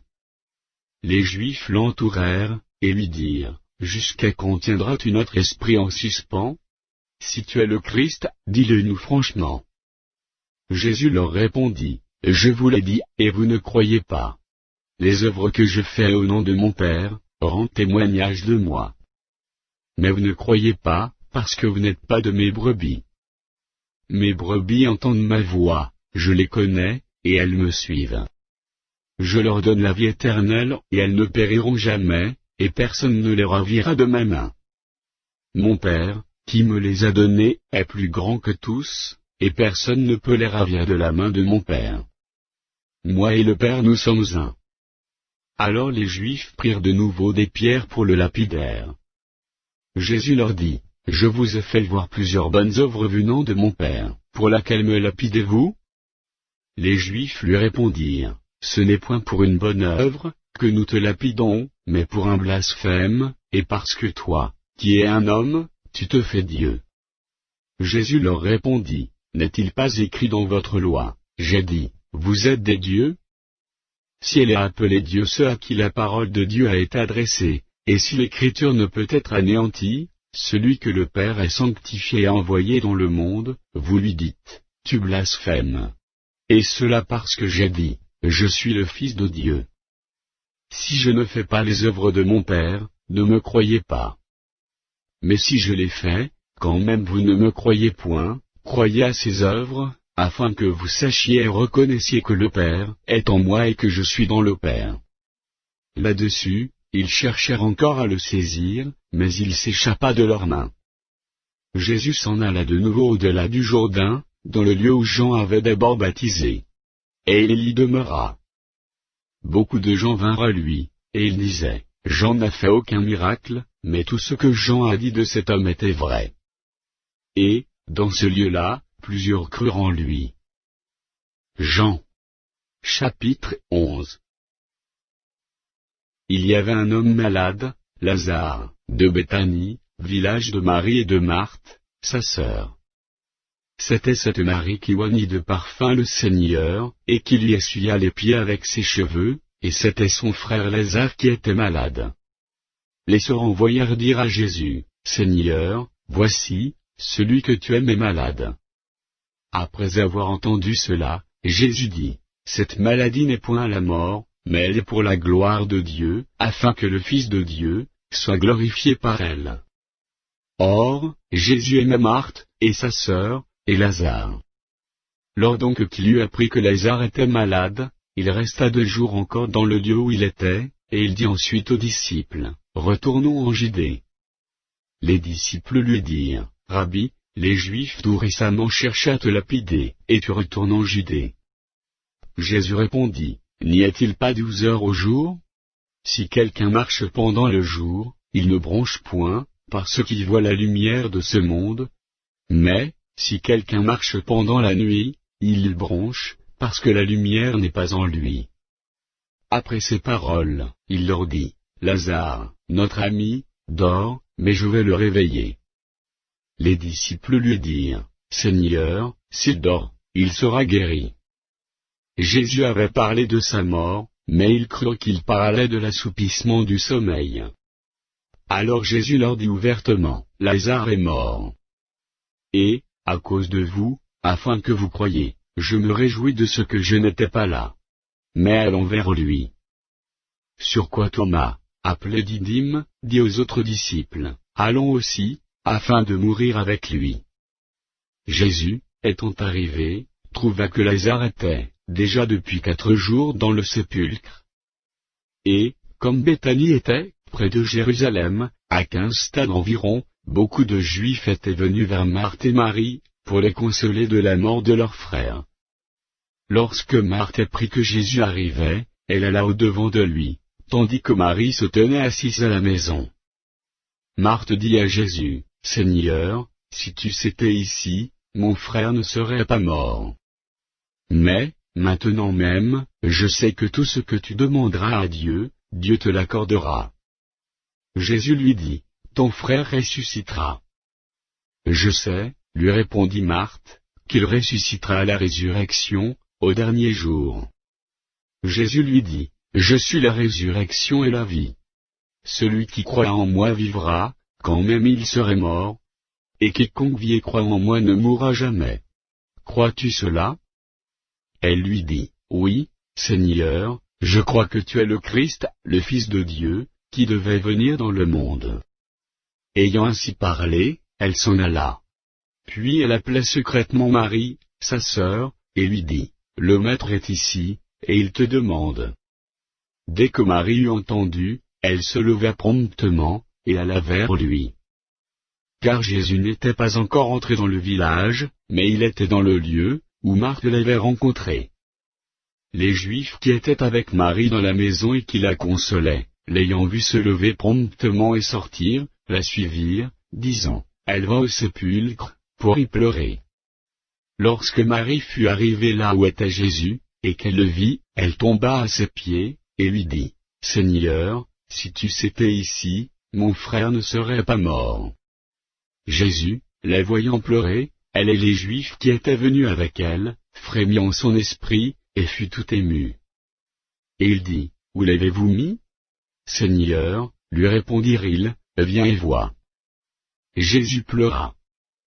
Sur quoi les Juifs dirent, voyez comme il l'aimait. Et quelques-uns d'entre eux dirent, lui qui a ouvert les yeux de l'aveugle, ne pouvait-il pas faire aussi que cet homme ne mourût point? Jésus frémissant de nouveau en lui-même, se rendit au sépulcre. C'était une grotte, et une pierre était placée devant. Jésus dit, ôtez la pierre. Marthe, la sœur du mort, lui dit, Seigneur, il sent déjà, car il y a 4 jours qu'il est là. Jésus lui dit, ne t'ai-je pas dit que, si tu crois, tu verras la gloire de Dieu? Ils ôtèrent donc la pierre. Et Jésus leva les yeux en haut, et dit, Père, je te rends grâce de ce que tu m'as exaucé. Pour moi, je savais que tu m'exauces toujours, mais j'ai parlé à cause de la foule qui m'entoure, afin qu'ils croient que c'est toi qui m'as envoyé. Ayant dit cela, il cria d'une voix forte, Lazare, sors. Et le mort sortit, les pieds et les mains liés de bandes, et le visage enveloppé d'un linge. Jésus leur dit, déliez-le et laissez-le aller. Plusieurs des Juifs qui étaient venus vers Marie, et qui virent ce que fit Jésus, crurent en lui. Mais quelques-uns d'entre eux allèrent trouver les pharisiens, et leur dirent ce que Jésus avait fait. Alors les principaux sacrificateurs et les pharisiens assemblèrent le Sanhédrin, et dirent, que ferons-nous? Car cet homme fait beaucoup de miracles. Si nous le laissons faire, tous croiront en lui, et les Romains viendront détruire notre ville et notre nation. L'un d'eux, Caïphe, qui était souverain sacrificateur cette année-là, leur dit, vous n'y entendez rien. Vous ne réfléchissez pas qu'il est, dans votre intérêt qu'un seul homme meure pour le peuple, et que la nation entière ne périsse pas. Or, il ne dit pas cela de lui-même, mais étant souverain sacrificateur cette année-là, il prophétisa que Jésus devait mourir pour la nation. Et ce n'était pas pour la nation seulement, c'était aussi afin de réunir en un seul corps les enfants de Dieu dispersés. Dès ce jour, ils résolurent de le faire mourir. C'est pourquoi Jésus ne se montra plus ouvertement parmi les Juifs, mais il se retira dans la contrée voisine du désert, dans une ville appelée Éphraïm, et là il demeurait avec ses disciples. La Pâque des Juifs était proche. Et beaucoup de gens du pays montèrent à Jérusalem avant la Pâque, pour se purifier. Ils cherchaient Jésus, et ils se disaient les uns aux autres dans le temple, que vous ensemble? Ne viendra-t-il pas à la fête?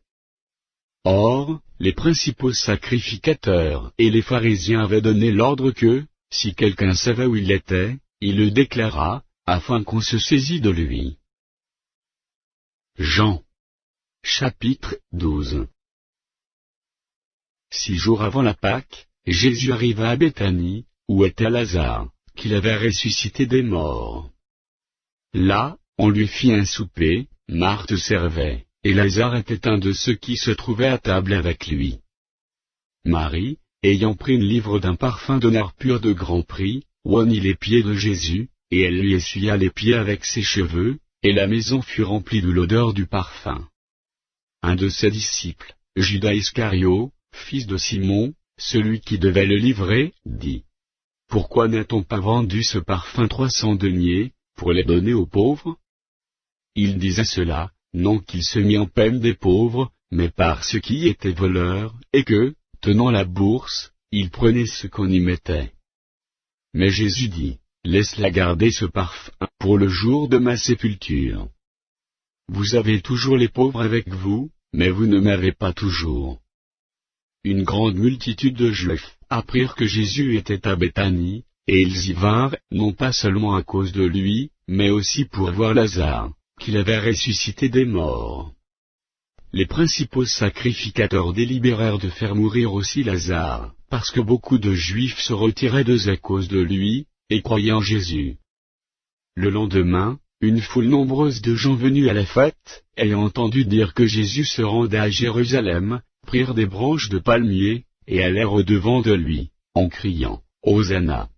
Béni soit celui qui vient au nom du Seigneur, le roi d'Israël. Jésus trouva un ânon, et s'assit dessus, selon ce qui est écrit. Ne crains point, fille de Sion, voici, ton roi vient, assis sur le petit d'une ânesse. Ses disciples ne comprirent pas d'abord ces choses, mais, lorsque Jésus était glorifié, ils se souvinrent qu'elles étaient écrites de lui, et qu'il les avait accomplies à son égard.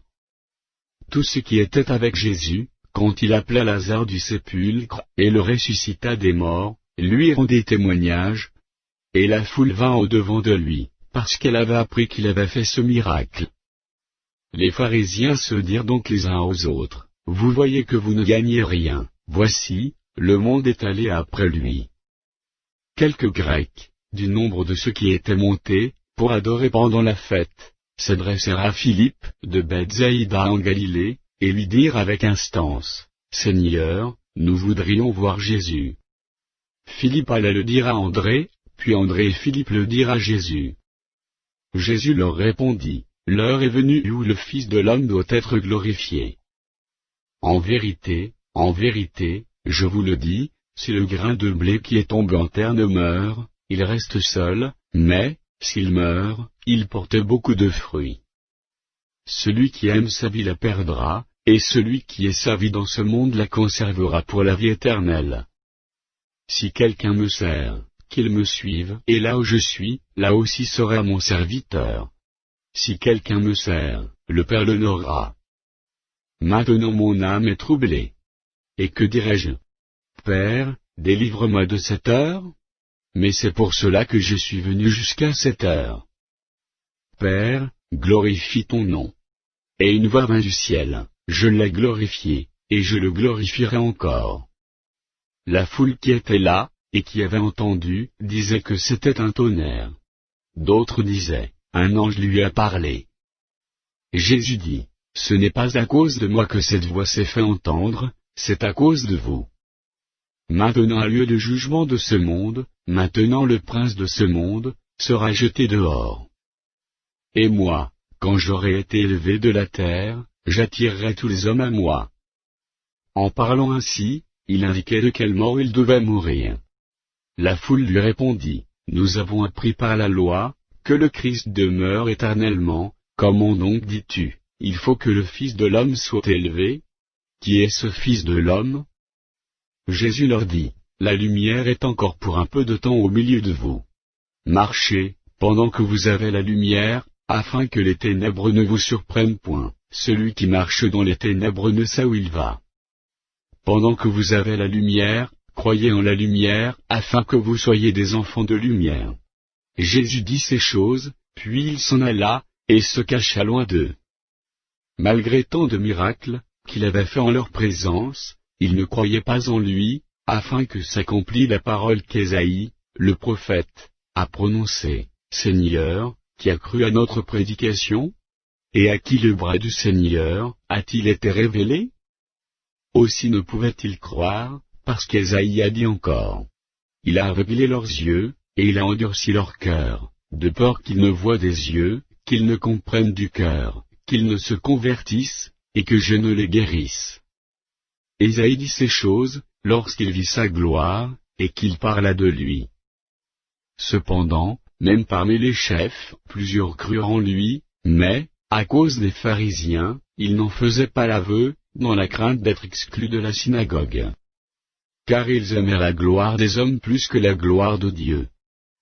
Or, Jésus s'était écrié, celui qui croit en moi croit, non pas en moi, mais en celui qui m'a envoyé. Et celui qui me voit celui qui m'a envoyé.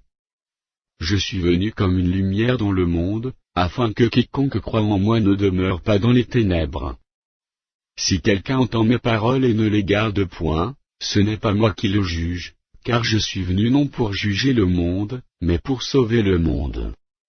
Celui qui me rejette et qui ne reçoit pas mes paroles à son juge, la parole que j'ai annoncée, c'est elle qui le jugera au dernier jour. Car je n'ai point parlé de moi-même, mais le Père, qui m'a envoyé, m'a prescrit lui-même ce que je dois dire et annoncer. Et je sais que son commandement est la vie éternelle. C'est pourquoi les choses que je dis, je les dis comme le Père me les a dites. Jean. Chapitre 13. Avant la fête de Pâques, Jésus, sachant que son heure était venue de passer de ce monde au Père, et ayant aimé les siens qui étaient dans le monde, mit le comble à son amour pour eux.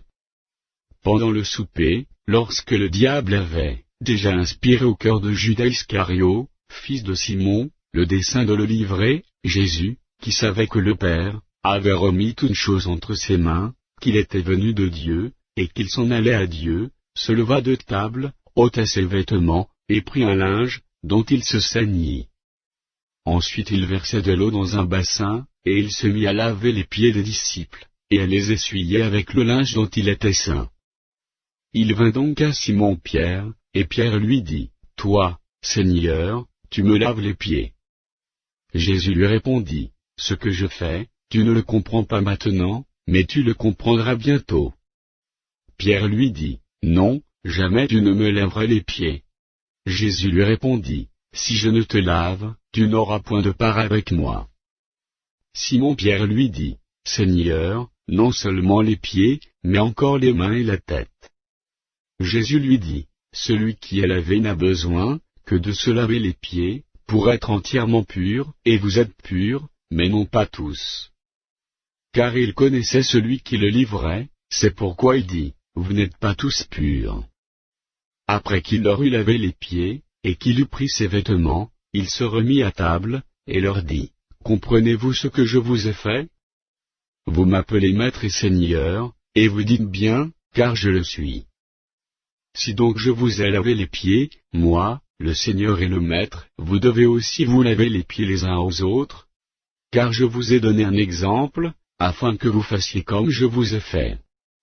En vérité, je vous le dis, le serviteur n'est pas plus grand que son Seigneur, ni l'apôtre plus grand que celui qui l'a envoyé.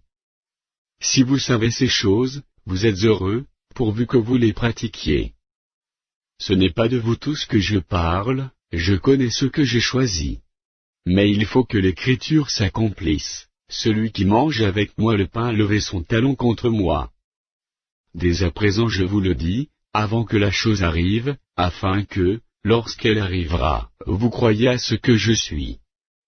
En vérité, je vous le dis, celui qui reçoit celui que j'aurai envoyé me reçoit, et celui qui me reçoit, reçoit celui qui m'a envoyé. » Ayant ainsi parlé, Jésus fut troublé en son esprit, et il dit expressément, « En vérité, je vous le dis, l'un de vous me livrera. » Les disciples se regardaient les uns les autres, ne sachant de qui il parlait.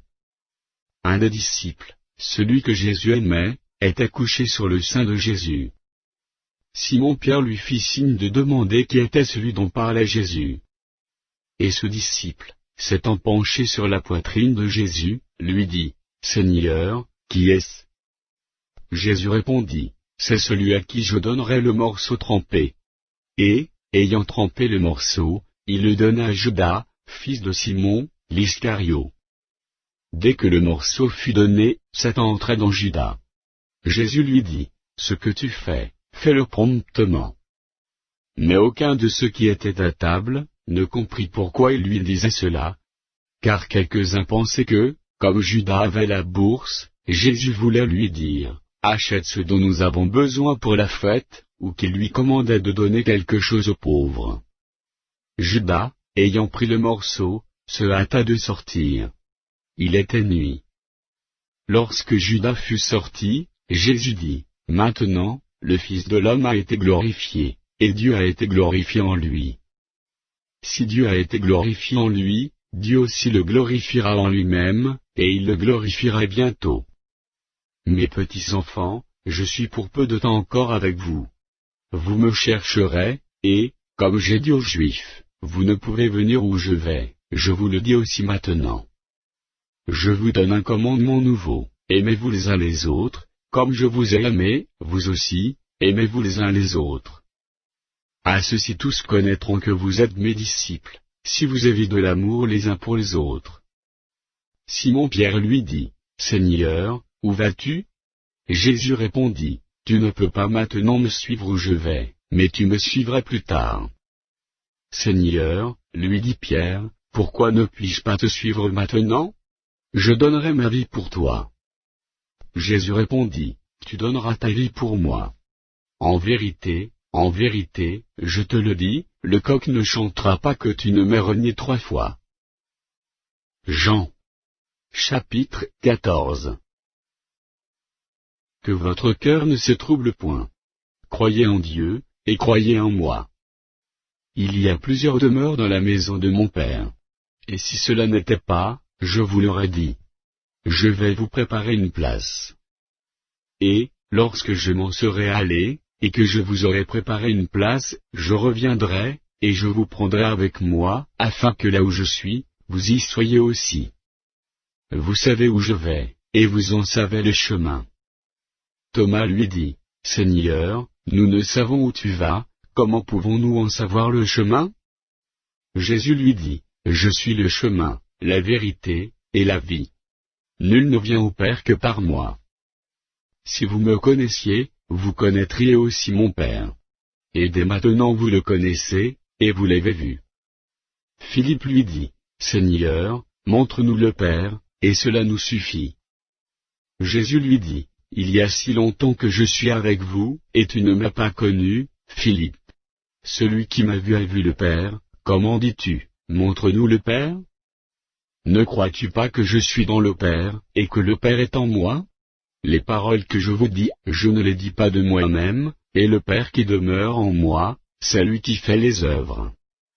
Croyez-moi, je suis dans le Père, et le Père est en moi, croyez du moins à cause de ses œuvres. En vérité, je vous le dis, celui qui croit en moi fera aussi les œuvres que je fais, et il en fera de plus grandes, parce que je m'en vais au Père. Et tout ce que vous demanderez en mon nom, je le ferai, afin que le Père soit glorifié dans le Fils. Si vous demandez quelque chose en mon nom, je le ferai. Si vous m'aimez, gardez mes commandements. Et moi, je prierai le Père, et il vous donnera un autre consolateur, afin qu'il demeure éternellement avec vous, l'Esprit de vérité, que le monde ne peut recevoir, parce qu'il ne le voit point et ne le connaît point, mais vous, vous le connaissez, car il demeure avec vous, et il sera en vous. Je ne vous laisserai pas orphelin, je viendrai à vous. Encore un peu de temps, et le monde ne me verra plus, mais vous, vous me verrez, car je vis, et vous vivrez aussi. En ce jour-là, vous connaîtrez que je suis en mon Père, que vous êtes en moi, et que je suis en vous. Celui qui a mes commandements et qui les garde, c'est celui qui m'aime, et celui qui m'aime sera aimé de mon Père, je l'aimerai, et je me ferai connaître à lui. Jude, non pas l'Iscario, lui dit, Seigneur, d'où vient que tu te feras connaître à nous, et non au monde? Jésus lui répondit, si quelqu'un m'aime, il garderait ma parole, et mon Père l'aimera, nous viendrons à lui, et nous ferons notre demeure chez lui. Celui qui ne m'aime pas ne garde point mes paroles. Et la parole que vous entendez n'est pas de moi, mais du Père qui m'a envoyé. Je vous ai dit ces choses, pendant que je demeure avec vous. Mais le Consolateur, l'Esprit Saint, que le Père enverra en mon nom, vous enseignera toutes choses, et vous rappellera tout ce que je vous ai dit. Je vous laisse la paix, je vous donne ma paix. Je ne vous donne pas comme le monde donne. Que votre cœur ne se trouble point, et ne s'alarme point. Vous avez entendu que je vous ai dit, je m'en vais, et je reviens vers vous. Si vous m'aimiez, vous vous réjouiriez de ce que je veux au Père, car le Père est plus grand que moi. Et maintenant je vous ai dit ces choses avant qu'elles arrivent, afin que, lorsqu'elles arriveront, vous croyiez. Je ne parlerai plus guère avec vous, car le prince du monde vient. Il n'est rien en moi. Mais afin que le monde sache que j'aime le Père, et que j'agis selon l'ordre que le Père m'a donné, levez-vous, partons d'ici. Jean. Chapitre 15. Je suis le vrai cep, et mon Père est le vigneron. Tout sarment qui est en moi et qui ne porte pas de fruit, il le retranche, et tout sarment qui porte du fruit, il les monde, afin qu'ils portent encore plus de fruits. Déjà vous êtes purs, à cause de la parole que je vous ai annoncée. Demeurez en moi, et je demeurerai en vous. Comme le sarment ne peut de lui-même porter du fruit, s'il ne demeure attaché au cep, ainsi vous ne le pouvez non plus, si vous ne demeurez en moi. Je suis le cep, vous êtes les sarments. Celui qui demeure en moi et en qui je demeure porte beaucoup de fruits, car sans moi vous ne pouvez rien faire. Si quelqu'un ne demeure pas en moi, il est jeté dehors, comme le sarment, et il sèche, puis on ramasse les sarments, on les jette au feu, et ils brûlent.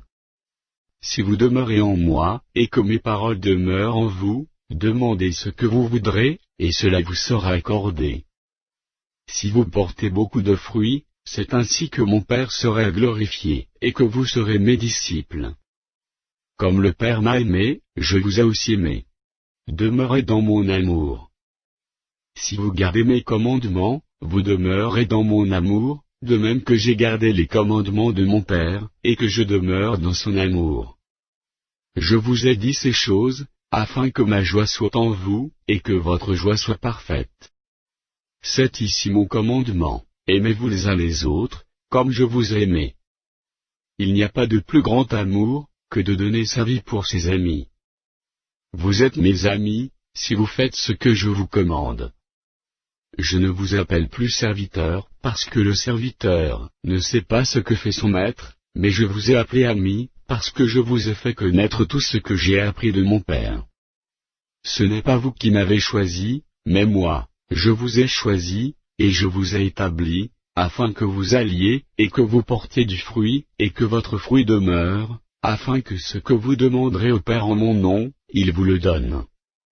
Ce que je vous commande, c'est de vous aimer les uns les autres. Si le monde vous hait, sachez qu'il m'a haï avant vous.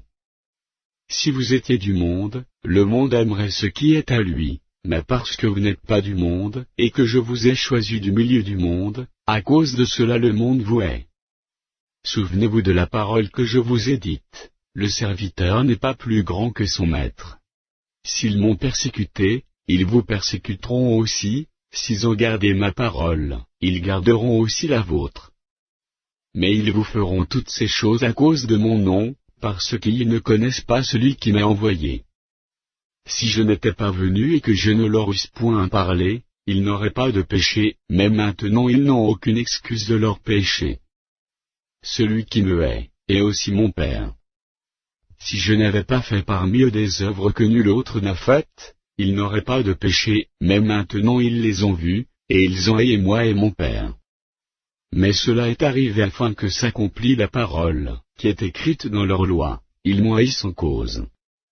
Quand sera venu le Consolateur, que je vous enverrai de la part du Père, l'Esprit de vérité, qui vient du Père, il rendra témoignage de moi, et vous aussi, vous rendrez témoignage, parce que vous êtes avec moi dès le commencement. Jean. Chapitre 16. Je vous ai dit ces choses, afin qu'elles ne soient pas pour vous une occasion de chute. Ils vous excluront des synagogues, et même l'heure vient où quiconque vous fera mourir croira rendre un culte à Dieu. Et ils agiront ainsi, parce qu'ils n'ont connu ni le Père ni moi. Je vous ai dit ces choses, afin que, lorsque l'heure sera venue, vous vous souveniez que je vous les ai dites. Je ne vous en ai pas parlé dès le commencement, parce que j'étais avec vous. Maintenant je m'en vais vers celui qui m'a envoyé, et aucun de vous ne me demande, où vas-tu? Mais, parce que je vous ai dit ces choses, la tristesse a rempli votre cœur.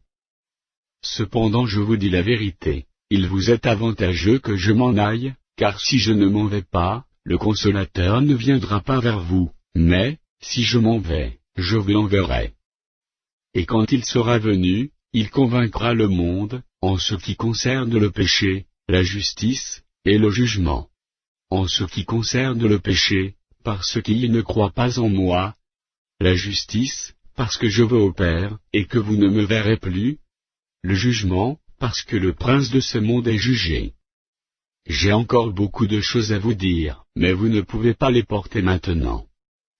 Quand le Consolateur sera venu, l'Esprit de vérité, il vous conduira dans toute la vérité, car il ne parlera pas de lui-même, mais il dira tout ce qu'il aura entendu, et il vous annoncera les choses à venir. Il me glorifiera, parce qu'il prendra de ce qui est à moi, et vous l'annoncera. Tout ce que le Père est à moi, c'est pourquoi j'ai dit qu'il prend de ce qui est à moi, et qu'il vous l'annoncera. Encore un peu de temps, et vous ne me verrez plus, et puis encore un peu de temps, et vous me verrez, parce que je vais au Père. Là-dessus, quelques-uns de ses disciples dirent entre eux, que signifie ce qu'il nous dit? Encore un peu de temps, et vous ne me verrez plus, et puis encore un peu de temps, et vous me verrez? Et, parce que je vais au Père? Il disait donc, que signifie ce qu'il dit? Encore un peu de temps? Nous ne savons de quoi il parle. Jésus, connu qu'il voulait l'interroger, leur dit, vous vous questionnez les uns les autres sur ce que j'ai dit, encore un peu de temps, et vous ne me verrez plus, et puis encore un peu de temps, et vous me verrez. En vérité, je vous le dis, vous pleurerez et vous vous lamenterez, et le monde se réjouira, vous serez dans la tristesse, mais votre tristesse se changera en joie. La femme, lorsqu'elle enfante, éprouve de la tristesse, parce que son heure est venue, mais, lorsqu'elle a donné le jour à l'enfant, elle ne se souvient plus de la souffrance, à cause de la joie qu'elle a, de ce qu'un homme est né dans le monde. Vous donc aussi, vous êtes maintenant dans la tristesse, mais je vous reverrai, et votre cœur se réjouira, et nul ne vous ravira votre joie. En ce jour-là, vous ne m'interrogerez plus sur rien. En vérité, je vous le dis, ce que vous demanderez au Père, il vous le donnera en mon nom. Jusqu'à présent vous n'avez rien demandé en mon nom. Demandez, et vous recevrez, afin que votre joie soit parfaite. Je vous ai dit ces choses en parabole. L'heure vient où je ne vous parlerai plus en parabole, mais où je vous parlerai ouvertement du Père. En ce jour, vous demanderez en mon nom, et je ne vous dis pas que je prierai le Père pour vous. Car le Père lui-même vous aime, parce que vous m'avez aimé et que vous avez cru que je suis sorti de Dieu. Je suis sorti du Père, et je suis venu dans le monde, maintenant je quitte le monde, et je vais au Père. Ses disciples lui dirent, voici, maintenant tu parles ouvertement, et tu n'emploies aucune parabole. Maintenant nous savons que tu sais toutes choses, et que tu n'as pas besoin, que personne t'interroge. C'est pourquoi nous croyons que tu es sorti de Dieu. Jésus leur répondit, vous croyez maintenant. Voici, l'heure vient, et elle est déjà venue, où vous serez dispersés chacun de son côté, et où vous me laisserez seul, mais je ne suis pas seul, car le Père est avec moi. Je vous ai dit ces choses, afin que vous ayez la paix en moi. Vous aurez des tribulations dans le monde, mais prenez courage, j'ai vaincu le monde.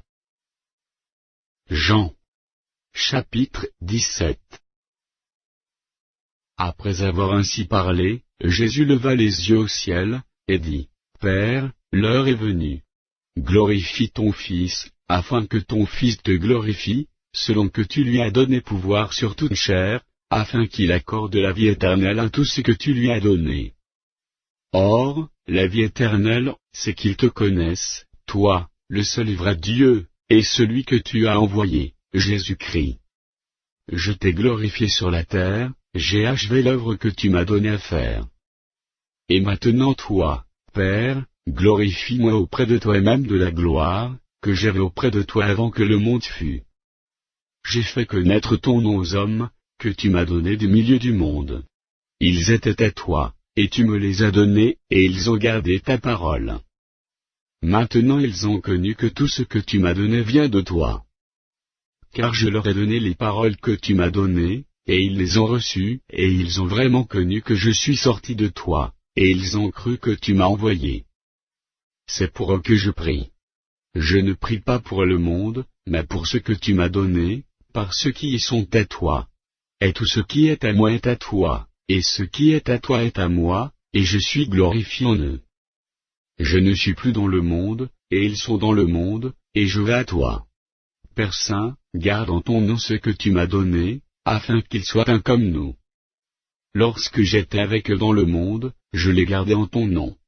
J'ai gardé ce que tu m'as donné, et aucun d'eux ne s'est perdu, sinon le fils de perdition, afin que l'écriture fût accomplie. Et maintenant je vais à toi, et je dis ces choses dans le monde, afin qu'ils aient en eux ma joie parfaite. Je leur ai donné ta parole, et le monde les a haïs, parce qu'ils ne sont pas du monde, comme moi je ne suis pas du monde. Je ne te prie pas de les ôter du monde, mais de les préserver du mal. Ils ne sont pas du monde, comme moi je ne suis pas du monde. Sanctifie-les par ta vérité, ta parole est la vérité. Comme tu m'as envoyé dans le monde, je les ai aussi envoyés dans le monde.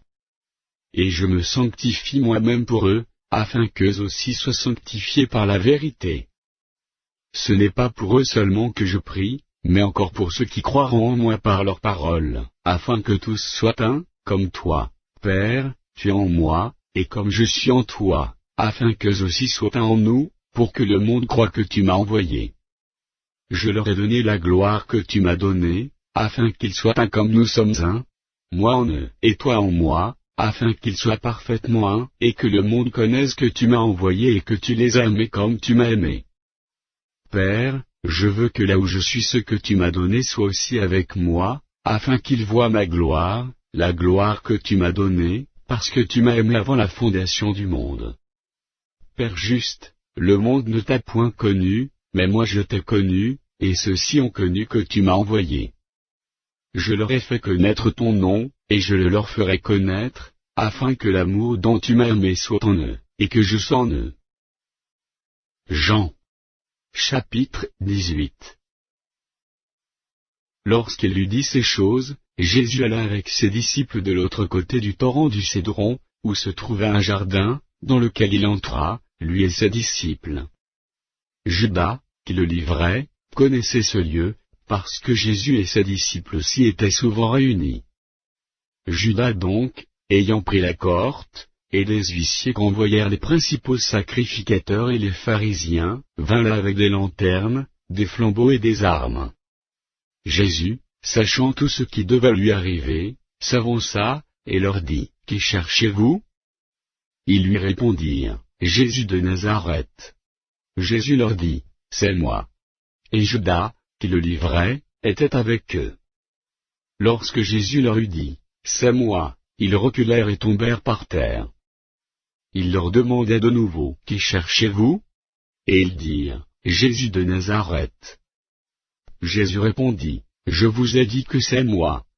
Si donc c'est moi que vous cherchez, laissez aller ceci. » Il dit cela, afin que s'accomplît la parole qu'il avait dite, « Je n'ai perdu aucun de ce que tu m'as donné. » Simon-Pierre, qui avait une épée, la tira, frappa le serviteur du souverain sacrificateur, et lui coupa l'oreille droite.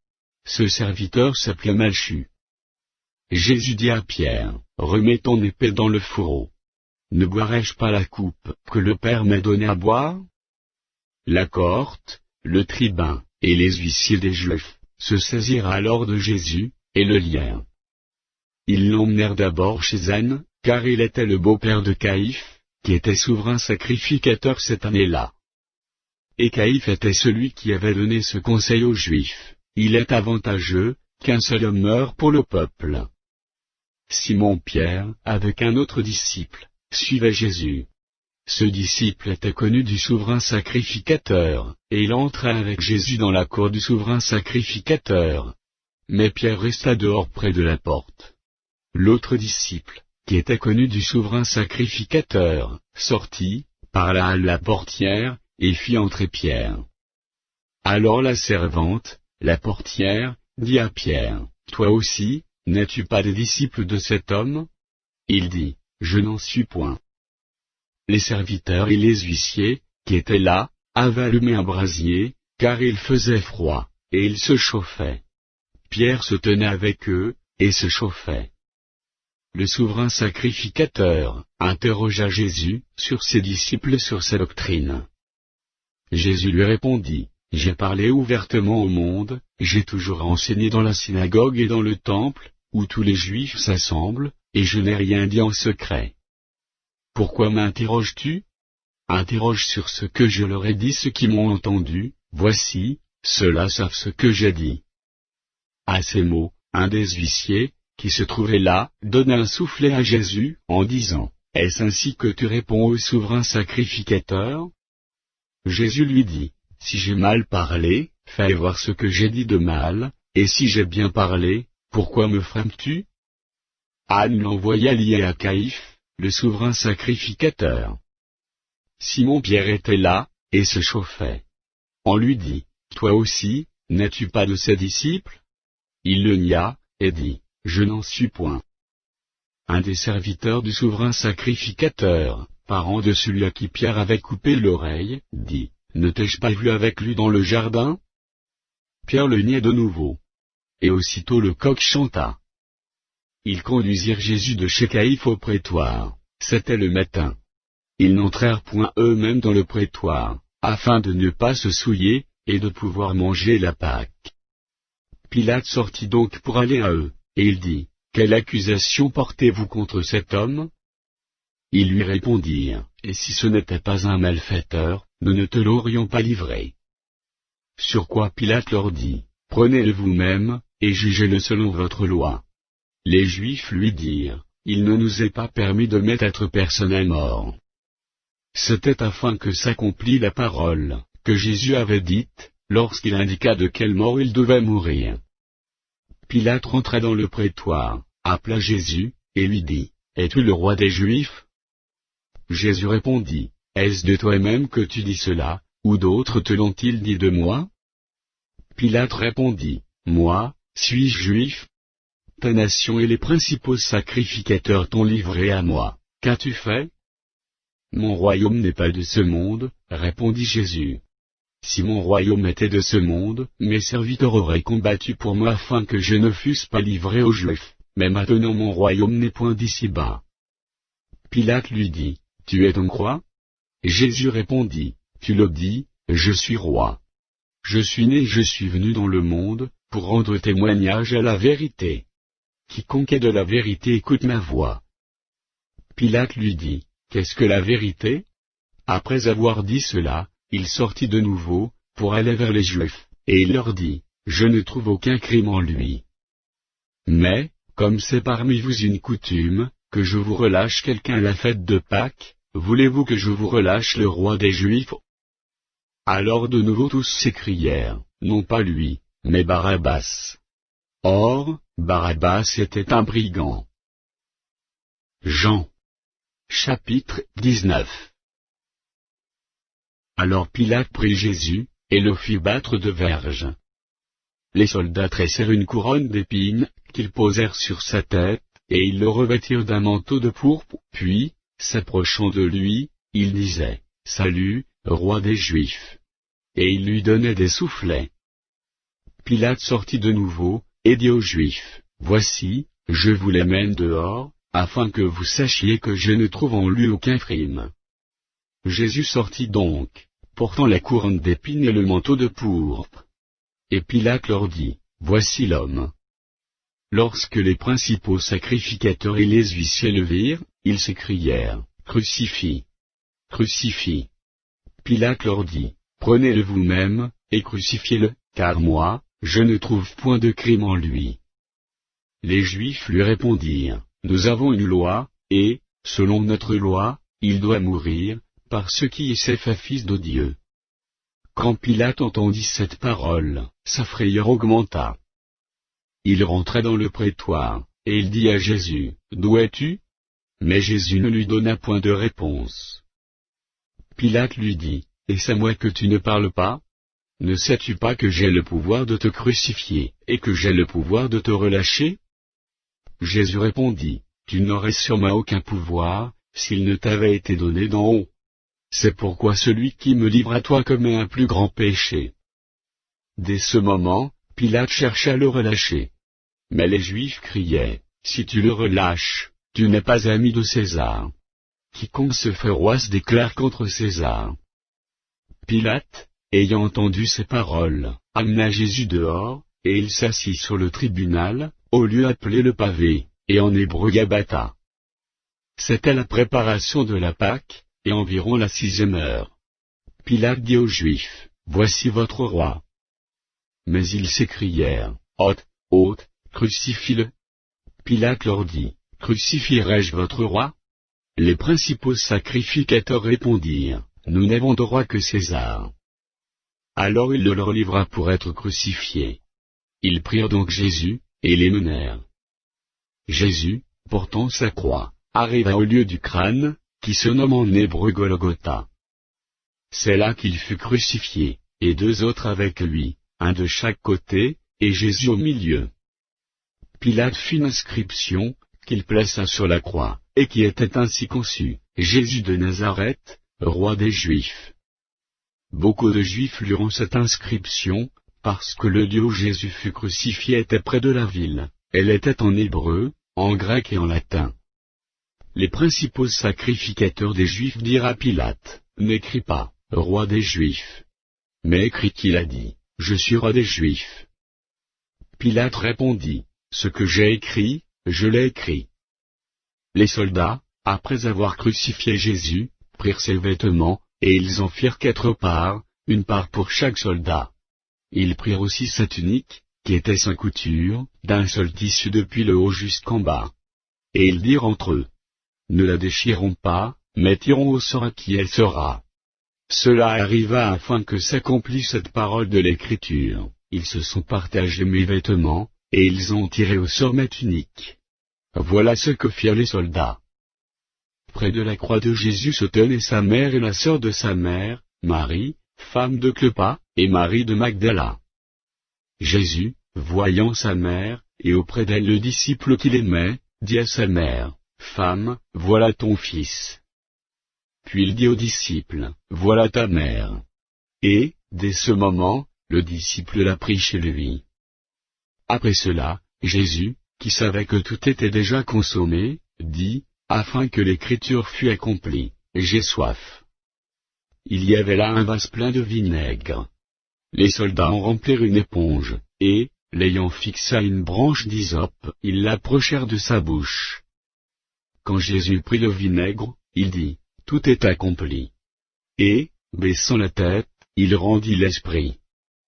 Dans la crainte que les corps ne restassent sur la croix pendant le sabbat, car c'était la préparation, et ce jour de sabbat était un grand jour, les Juifs demandèrent à Pilate qu'on rompît les jambes au crucifié, et qu'on les enlevât.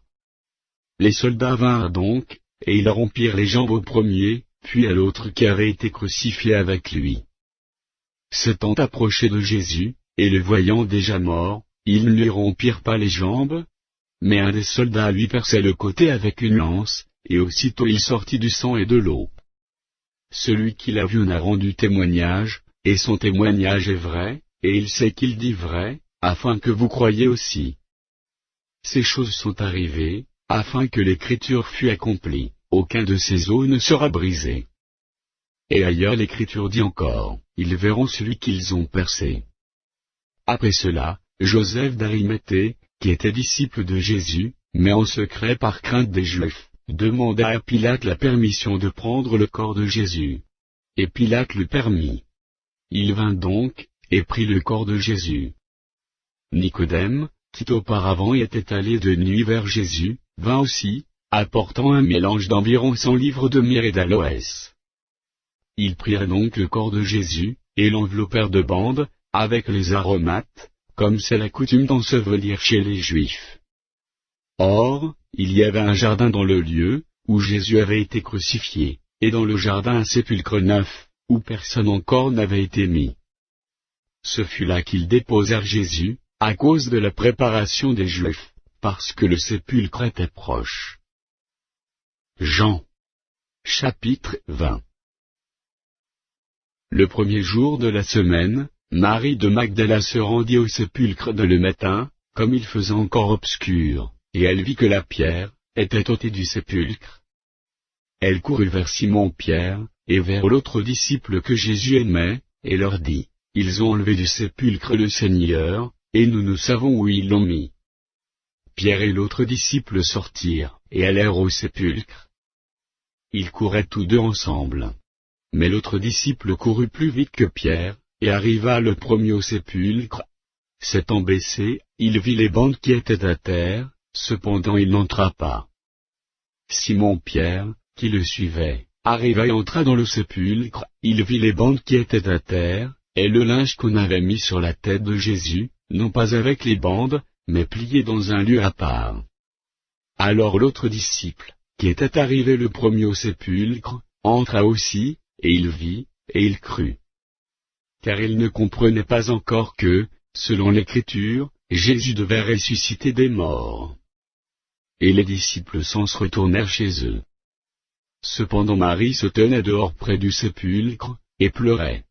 Comme elle pleurait, elle se baissa pour regarder dans le sépulcre, et elle vit 2 anges vêtus de blanc, assis à la place où avait été couché le corps de Jésus, l'un à la tête, l'autre aux pieds. Ils lui dirent, « Femme, pourquoi pleures-tu » Elle leur répondit, « Parce qu'ils ont enlevé mon Seigneur, et je ne sais où ils l'ont mis. » En disant cela, elle se retourna, et elle vit Jésus debout, mais elle ne savait pas que c'était Jésus. Jésus lui dit, « Femme, pourquoi pleures-tu ?